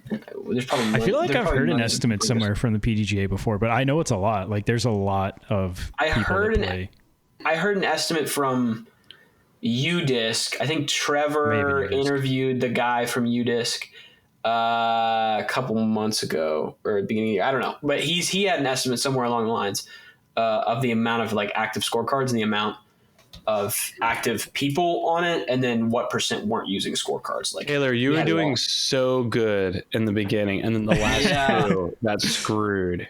Well, that's what I was thinking. I was like, I know I got my number between like 2015 and 2020. I was like, I know mine's like. I screwed you on those last two. You're good. Gosh dang it, dude. It's okay. I was also trying to figure out like, what's my number? Kind of like do the math between dude. And I thought my number was in the 100s. It's in the 200s. But so is mine. I looked at getting a PDGA number when it was in the 100s, and I was like, nah, I'll wait a little bit. And then came back a couple months later, and I was like, wait, 200? Okay, what did you say the number was 2010 and 2015? So it went from a little more than 15,000 to a little more than 30,000. So nearly doubled. So I probably my PDGA number could have been 20,000. I played a tournament when I was in high school that I didn't get a number for, and if I did, I think mine would have been like between like 40 and 50, like in there. Oh, actually, no, it wouldn't have been 20. It would have been like 10. I started in like 09. Oh wow, dang. It probably would have been a little bit more than. Sorry, 2012 was like a big year. The year I remember. I aced. I did all this stuff. It seemed like everyone who's involved with the game that's been involved for a long time started in 2012 or 2013. That's so strange. Yeah, mine was definitely a couple years before that. 2008. I was playing for a while. There you go. You know, by the way, Simon's number is the lowest PDGA number on tour. That's awesome. Yeah, I think it's like 8,900 something. So, by the way, I just want to give the results. I just tallied it up. Matt made the biggest comeback. Bro, I knew it. Oh, hold on. I think I did Matt's math wrong. Let me You just did the double whole check. thing wrong. Bro is really gonna do me like this right now. No. In podcast. Actually, you you were the entire worst. thing wrong. No, all right. No, maybe I tallied it up. I think I tallied it up right. I was doing some really quick math. 5,396, and then 1,000. So if I did have that low Oh, no, I got it. PDGA number, would I have more subscribers on YouTube? 100%, Yeah, that's how it bro. works. Why do you think Simon has the 100%. most? I don't know. Facts. Actually, I think True. Brody. True. I think Brody has the most, but Well, Brody came in with 2 yeah, I know. I'm saying that amount doesn't perfect itself well. So Taylor was doing quite well, but he came in last place with a difference of 121,180. Almost my number. There you go. That's hilarious too. And Matt came in second with 74,504. Wait, so I didn't take the W here. Corey took the W. No, We already clapped for him and everything. Corey beat you by 1,200 of a difference. Let's go. Corey got 73,310 as the difference. And Corey remains undefeated and not Trevor's trivia. Corey is undefeated. Insane. half of them were 30,000. Dude, and he could have taken 30,000 on the one and then backtracked and said Yeah. the 45. I Like almost that had was where you flipped. I almost Because took like it I down. said, I was like trying to go from 9,000 to at least 200,000. Yeah. I was trying to find that, and that's totally sweet not spot. what. Yeah. So you could have thought about like compounding interest and how that works, and it would be on a very similar line as to these disc golf numbers as well. So, Interesting. I'm anyways. just picturing how crazy to have Simon Lazat and Duke video together. Why has that not happened? I just saw for the first time the one where he threw into the basket of the car driving over the bridge. Oh, that's That is classic. literal insane. Yeah. Like that feels like it's photoshopped, and he swears by it. I thought the one where he has 2 discs and Oh yeah, that's true. That one throws too. into 2 different baskets. That I think he ridiculous. has to be an alien. He has to be, and I don't know what else to say. Like, how do you do that? Who knows? Anyways, Crazy thing. Built different. that was fun. I enjoyed watching the struggle. I just want to say the difference for the first guess was a combined like 130,000. Yeah, we were way off, way off at the beginning. That was awesome. Corey was Let the us know- closest at 30,000, but it was You know actually what? 6,000. I just realized, why did we think there were so many year 2000 when the idea. iPhone wasn't even? Yeah, Matt man, wasn't even Matt wasn't born yet, so yet. Matt has an excuse. Yeah, I do have a good excuse. Yeah, bro. but 2015 that wasn't. That's also true. Really, if you think about it, I took the W just based on those facts. You know, regardless of Corey's difference of what 1,206 or vice versa. I don't know, whatever. I'm not saying I can kick. Watch what you say. Ooh, Oh, careful. heck no. Oh, heck no. That was a perfect segue into a positive segment we're gonna have now, Yeah. which is Positivity. By the way, that thing was freaking me out in the bottom corner of your screen. It's Taylor. my dog. I know. I He see wants it. to eat really bad. Aw. So we're gonna do the opposite part, and what is disc golf doing right now? And it may be sad to say, but this one segment might be a little bit shorter than the first one. It's going to be very short. It's going to be very sweet, and it's going to be the 2022 putter of the year, Oh, here we the go. Birdie Marvel. Yes, revolutionized the game. It really did. Like there was nothing like this. So Corey, take 60 seconds to really compare and sell the disc. Honestly. Okay, so All right, and one more question. What were you putting with before the Marvel? Ooh, that's a good question. was putting with black with gold stamped Lunas. I'm a big Luna guy. I've got it. One of those boxes that I showed you. It's just a box of Luna. So it's just different kinds. I'll show you after the pod because that would be very boring. But I was putting with Luna. I wanted to try the Roach 2 straight. and too floaty. Mhm. Even if I threw it directly at the basket, I agree. I've had a lot of times where it actually just like lifted up over the Mhm. basket. So Mhm. someone told me that the Luna was a modified Roach, a Mhm. little more overstable. So I putted with those for about a year. I went on Instagram and I noticed that a new company was coming out, and their first disc was called the Marvel. And I don't know if you see all of those nerdy little things, but I'm a big Spider-Man fan. I'm a big Marvel fan in general. So the reason that I bought, I'm pretty sure this is actually the first Marvel that I got, the white with the red, because I thought it was like it's inverted colors to the Marvel logo. Mhm. I literally bought it because, yeah, so cool. So I bought two of them, bought that one and a black and white one. And then I started throwing the black and white, realizing like I actually really like this. I had to kind of change up how I grip putter because the Luna, I would put my finger directly on top, kind of the whole paw thing. Mm-hmm. These, it doesn't feel comfortable on top. It actually feels very comfortable on this flat edge. And I know everyone says like a P2. This is nothing like It's I felt nothing it like shallow. a P2. Yeah. this. Is so sharp and Sharp. like, Mhm. perfectly flat that it just like fits my hand perfectly, and I get that like pop that you really want. When it comes to throwing, that edge actually fits very perfectly in that little like Yep. part of your fingers. So 100% agree. when I grip it, it feels super comfortable. I went from having two different throwing putters, one a little more overstable, one understable, to just using this and being able to use angle control to like really finesse it. So it's just worth it. It's worth it. It's not even that I'm sponsored by them. They could literally call me today and be like, "Listen, buddy, not working out. You're off the team." I'd still be putting and throwing with them. So I don't know if that was a minute. No, that's fine. But what do you enjoy? And like the flight it's just not there for me. Like, how did you make the transition from the Luna to the Marvel flight wise?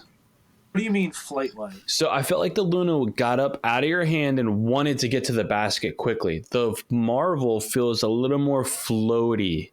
Okay. Try throwing it harder. Okay.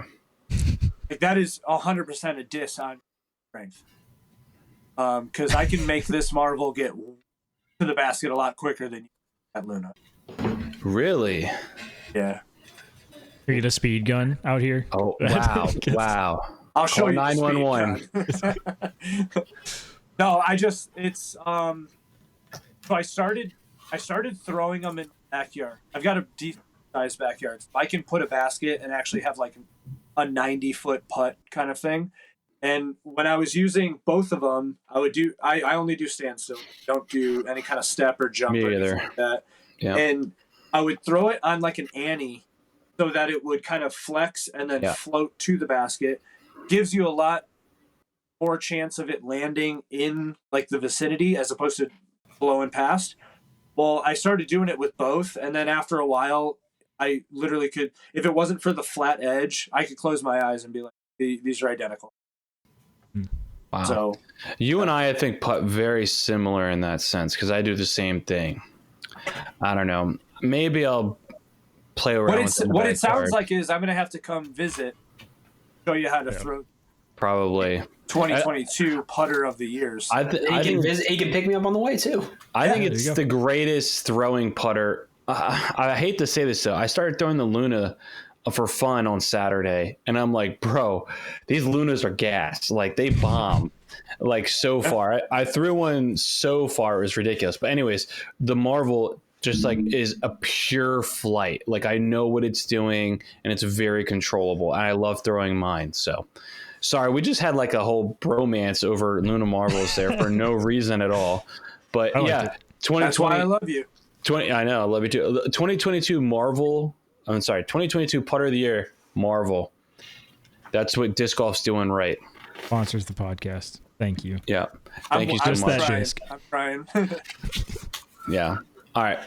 What is disc golf doing right now? I'll go short and sweet. We got a long one brewing. So I'll just say disc golf media is headed in the right direction without a doubt, in my mind. I agree. Disc Golf Network acquiring Jomez, all being under one umbrella, pushing the same product makes a lot of sense to me. And I think it's obviously not perfect yet. I don't know if it'll ever be perfect, but it's definitely heading in the right direction. You should. Let me ask you this question, and let's be unbiased as possible. Is Foundation Disc Golf the largest media disc golf company in disc golf? No.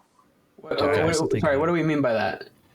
Like, I would just opt in to say, obviously, Jomez is beating them out, but what do you mean by media company? People who put out content in general about disc golf. It could be news or it could just be content. Okay, and is this mass amount of content being produced, or is this? So Corey, what did you think I meant?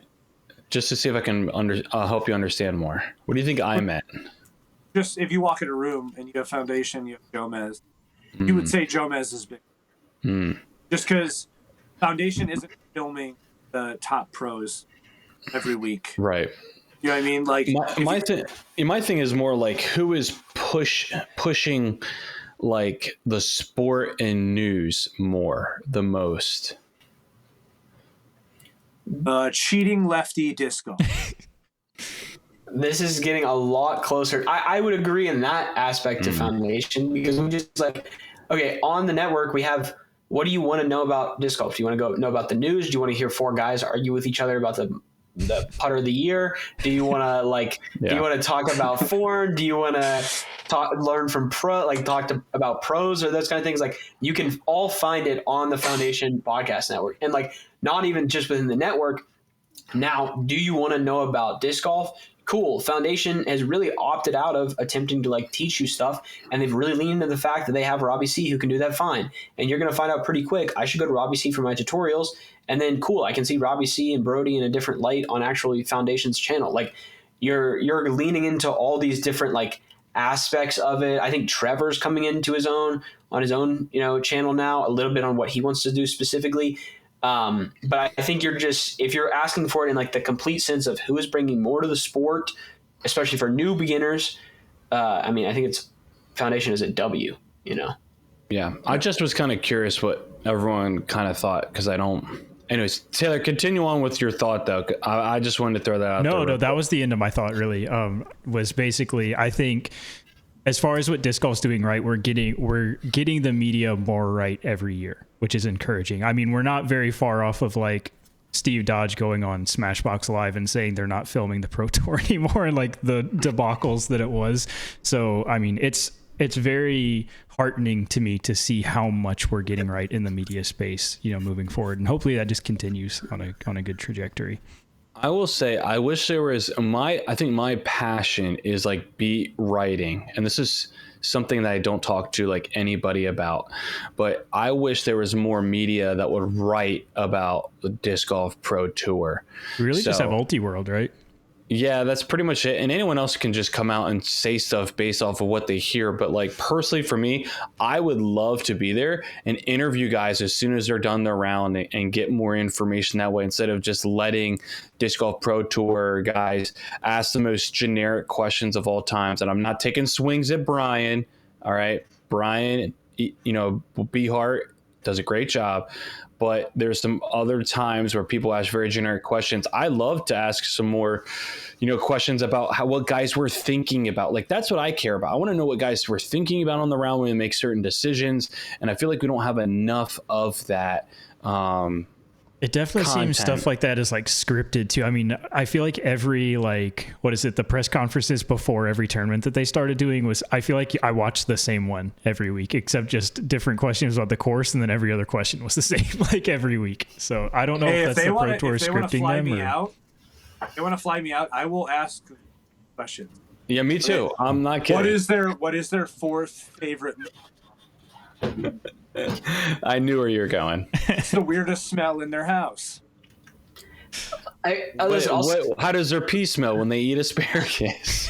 Is it really that bad on a scale of 1 to 10? Okay, listen. To reference this, to reference this, the guy I was talking about earlier who like made a course, he made a club, he really outreached. For every event bro would do, like 2 events a week, he would write a 3-page detailed report of how the event went with pictures, and he played in the event, and they were well written, really well written in my opinion. Like, and it wasn't like, but he came from a world of doing that in like racing and stuff like that, and so it was like he was talking in detail. It sounded professional, even if it was a bunch of guys like just their local Tuesday night, they wanted to go have fun, but like it was legitimately impressive. And now that you mention it, I'm thinking like there's no one doing that at all. He could have done that for the Pro Tour, and he wouldn't even have to be there in person. He could watch the coverage and write a good article about it that you could actually like read. But like, you're absolutely right. Unless it's Ultiworld, we have nothing. I come from, I mean, I live around Philly, and beat writing and talking about sports is like so angry around here, but it's very passionate. And so I love like having those discussions and talk about, you know, all that stuff. I love to do it, but anyways, so this is supposed to be a positive, positive vibe only segment. So I'm not trying to knock on anything, just saying, I wish we had more of that in media. Yeah, no, and I will say, we were referencing it earlier. Like, the reason I think I actually talked about this in the 3-disc challenge I made, but I've yet to edit it. But the reason I think Foundation is so influential is it took me from being someone who was starting to enjoy disc golf to now making my own content in the space because I enjoy it so much. So like, but that's actually what there's like, 6 or 7 minutes of my video is discussing that as we move through holes. But like, still waiting on Tyler's editor too. Yeah, still waiting on Tyler's editor too, and then he's gonna come over and help me. But come on, Jake, hurry up! But like that's why I was really passionate about it in my video, because it was like they legitimately just changed what I'm doing with my day-to-day life right now, which is very impressive. But no, we'll move on here. Tyler, what is your doing right? What are they doing right here? I don't have something at the very moment. Let me hit you with them. Let me hit you with the classics, okay? I was going to say, you probably should go first. The fact that we don't have these is we're not mentioning these is insane. The barrier to entry in disc golf is so low. Yeah. Mm-hmm. You can get a starter set, an end of a starter set that will treat you right for like $30 at your local Dick's or your local Dunham's, and you can have a great time with that starter set. That's all you need. Your local park probably has baskets most of the time, and unless you're like me, where I live, it's great. It's awesome that you can just do that. I'll also say the different kinds of courses we have. The fact that we can have discussions about what is better, wooded or open disc golf, is a very cool thing. I have played some insane courses. I played courses where bamboo lined the fairways, and that was an hour and a half for me in West Virginia. The fact that we have that option is because we can make the disc move in air more. And like we have that ability, the ability to make unique courses often feels like a bad thing, but it's like the best thing ever. Like, the fact that we kind of like, oh, maybe we should choose this method, like this style or this style. And there's certain drawbacks to each style, but like, bro, the fact that you can even say that, like what other sport can you say that for? Yeah, I love that. That's a great perspective, because I feel like the super fans, us, like get lost in like pushing the sport and doing everything, perfectly and optimized, but we have it real nice in disc golf. Honestly, I remember getting some friends in the sport like a year or so ago, and they like golf players, and I was like, oh, you should play disc golf and get into it. And they're like, oh, well, how much do I need to put in? Like, how much is just like $5, bro? Like, you just need one, go to Walmart, $5, we can go play. Like, the majority of us all have a stack of discs specifically to give our friends in the back of our vehicles or whatever, The thing I love most about disc golf is that we have fully grown men getting exciting about glittery products that we're using. Yes. Like, give me the shiniest stamp with glitter. Give me some glitter disc. Like, I get so excited when I get like shiny disc like that. And my wife likes to make fun of me for it. She's like, why do you like the shiny stuff? Like, why do you like the glitter? I'm like, it's cool, okay? It looks great. It looks great. Or the feel. Like, we can describe the feel of discs and for hours. Really weird. And I mean, when's the last time when's the last time you heard about a different sport? Like, oh yeah, dude, this football compared to this other football, feels so good. Got that grip, the texture. I thought we were gonna have to make an edit there for a minute, but he's 30,000. Like and subscribe. Like and subscribe. All right. So I would say like my favorite thing about disc golf is the community is usually a very positive community. Like everyone's very friendly. As soon as somebody like, I'll use this for an example. My wife has a friend. What is it exactly? My wife has a friend where their husband, it's a family friend where they have a new boyfriend who plays disc golf. And my wife was so excited to say like, oh, my husband plays disc golf too. Like we should get together and play. And they're like, yeah, we totally should. And then when I saw him, I introduced myself and he was like, oh, you like disc golf, right? And I was like, yeah, I play. And it just was like this huge excitement of the sport. And in other sports, it's like, oh, you like that team? Well, they suck. Like, I like this team, and then whatever.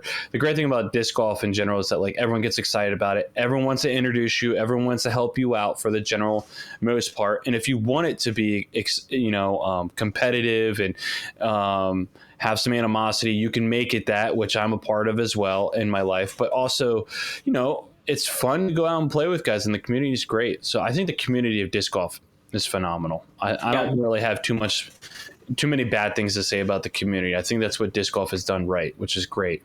Yeah, this was on my list too. I was going to say the fact that you can look up on Disc Golf Scene, a tournament, you go to some guy's backyard, and he has just a great course put back there, and he runs an amazing event, and it's just like I just played the space race for MVP at this guy's house. I know he's a cool guy.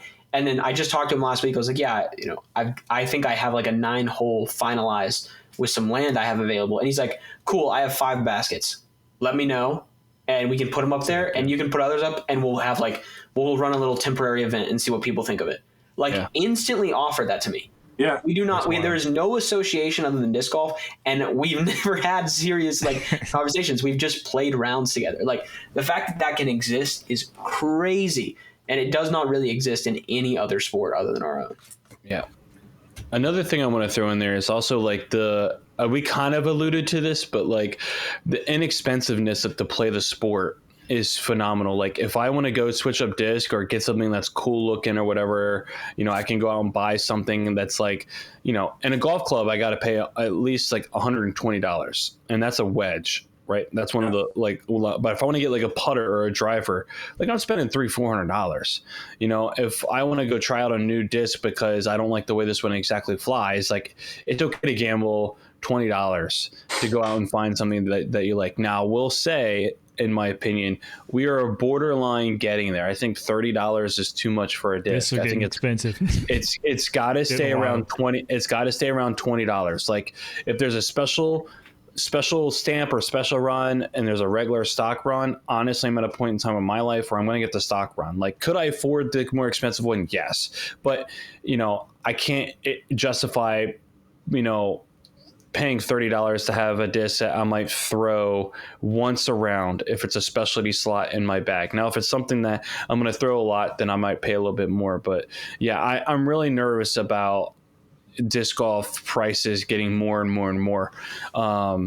And so I wonder I've thought about the supply and demand and the pricing of disc as well, and how that's going to affect, or how the economy is going to affect that with disc golf, with the way things are priced in stores right now and discs sitting on the shelves. Lil Bro also has a proto time lapse behind him. I wasn't going to say it. Yeah. Corey, you're looking very thoughtful. Do you have another thing you think we're doing right other than the putter of the year? Or were you just thinking about something like that? It's just fun. Yeah, so it's right, just really fun. It's so fun. Like today was 40 degrees. Yesterday was like 20 something. Today was 40. That was enough like of a weather bump for me to go, okay, on lunch, I'm going to go run to the golf course and play around instead of eating food. So yeah, I don't know. It's just fun. I did that today too. I 40 degrees out, and guess what happened? I threw terrible shots the entire round, and I bounced off the basket for almost an ace, and I bounced off the bottom of the basket for almost another ace at a local course. And I was like, this is the greatest game ever invented.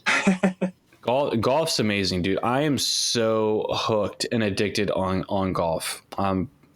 it just when someone told me that like they're playing a disc golf course in close to my house, I literally was like, dude, I've never played, but like give me some plastic. I'm an athlete. I was a baseball player growing up too. Like, let me get out here and let me learn this sport. And it was so frustrating.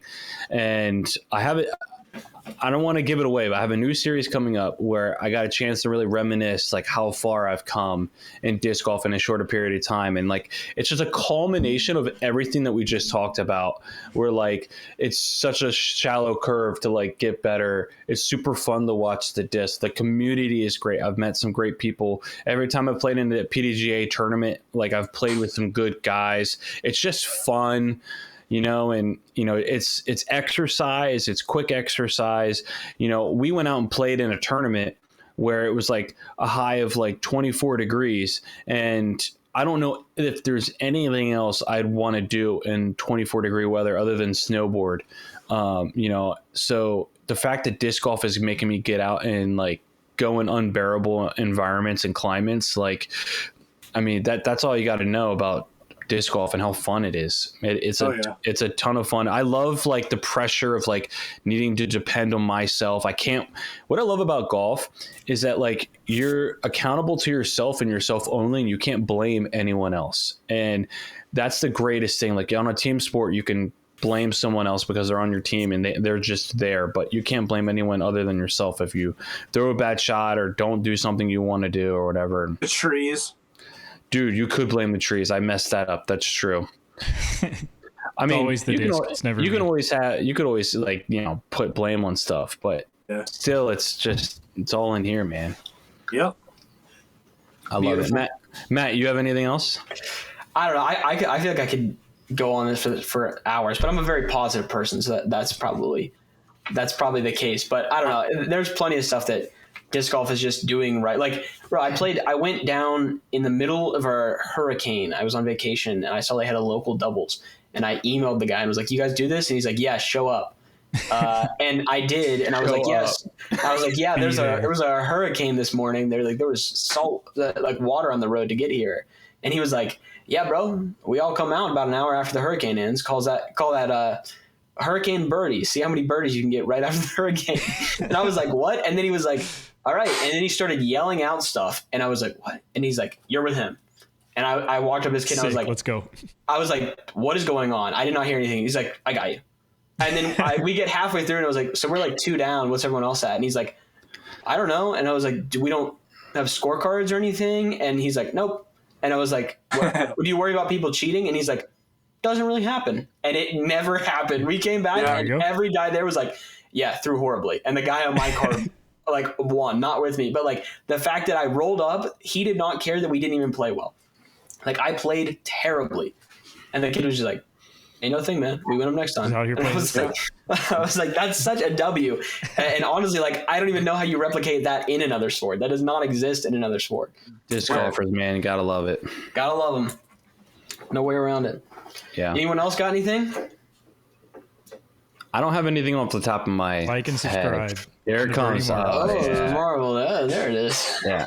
I just like love that you can just be like, you see someone throw something, you're like, oh, what is that? And then you immediately can go to eBay, have it shipped to your house in 3 days for like inexpensive, and then you're just ripping it. Like that's just, it's so cool, dude. You can just, I love, this might be my last thing. I love the creativity of disc golf. Like you can do anything with the disc. You can make disc flip upside down. You can spike people in the head with a disc if you really want to do that, Like you can just do some crazy things with disc, and it's just like so much fun. Like somebody was telling me like, ball golf or disc golf. And I'm like, I hate to say it, probably ball golf, but disc golf is just such a great alternative, and it's different, and it's just like a different environment, to be in. Like ball golf, it's all about hierarchy and whipping out measuring tapes to see who's got the longest driver.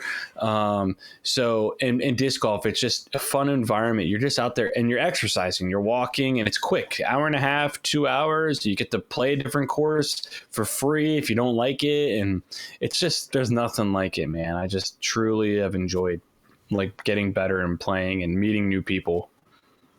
Oh yeah. Absolutely. So, yeah.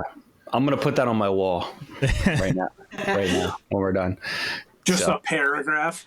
yeah, my monologue of why I love disc golf, for sure. Well, and then I'll send one to Foundation. They can put it on their wall too. All right, There you cool. go. My monologue. Perfect. That's So. the It's goal. the next T-shirt, just written That out. is the whole thing, right? And then I can be a picture of me with tears on the back or something, crying. So, Corey, can you edit away on that one? yes. All right, know. perfect. Well, I think that's a perfect time to wrap up the show tonight. I really enjoyed this one. It was just like super basic, and we could just talk about stuff and rip it out, and it was so organic. So, guys, I really appreciate you watching. Make sure you leave a like. Make sure you comment down below. What is disc golf doing right? What's disc golf doing wrong? We'd love to hear from you guys, and we'll try to interact with you guys as you comment for sure. Make sure you ring that bell so you know when we post stuff. We're trying to nail down the right time when we want to post things, but we have a different procedure of how we're doing things right now. So we're trying to nail that down a little bit, but we really appreciate you guys watching. Big thanks to Foundation as always. And, love disc golf. Have a good night, guys. Bye, guys. Peace. Bye.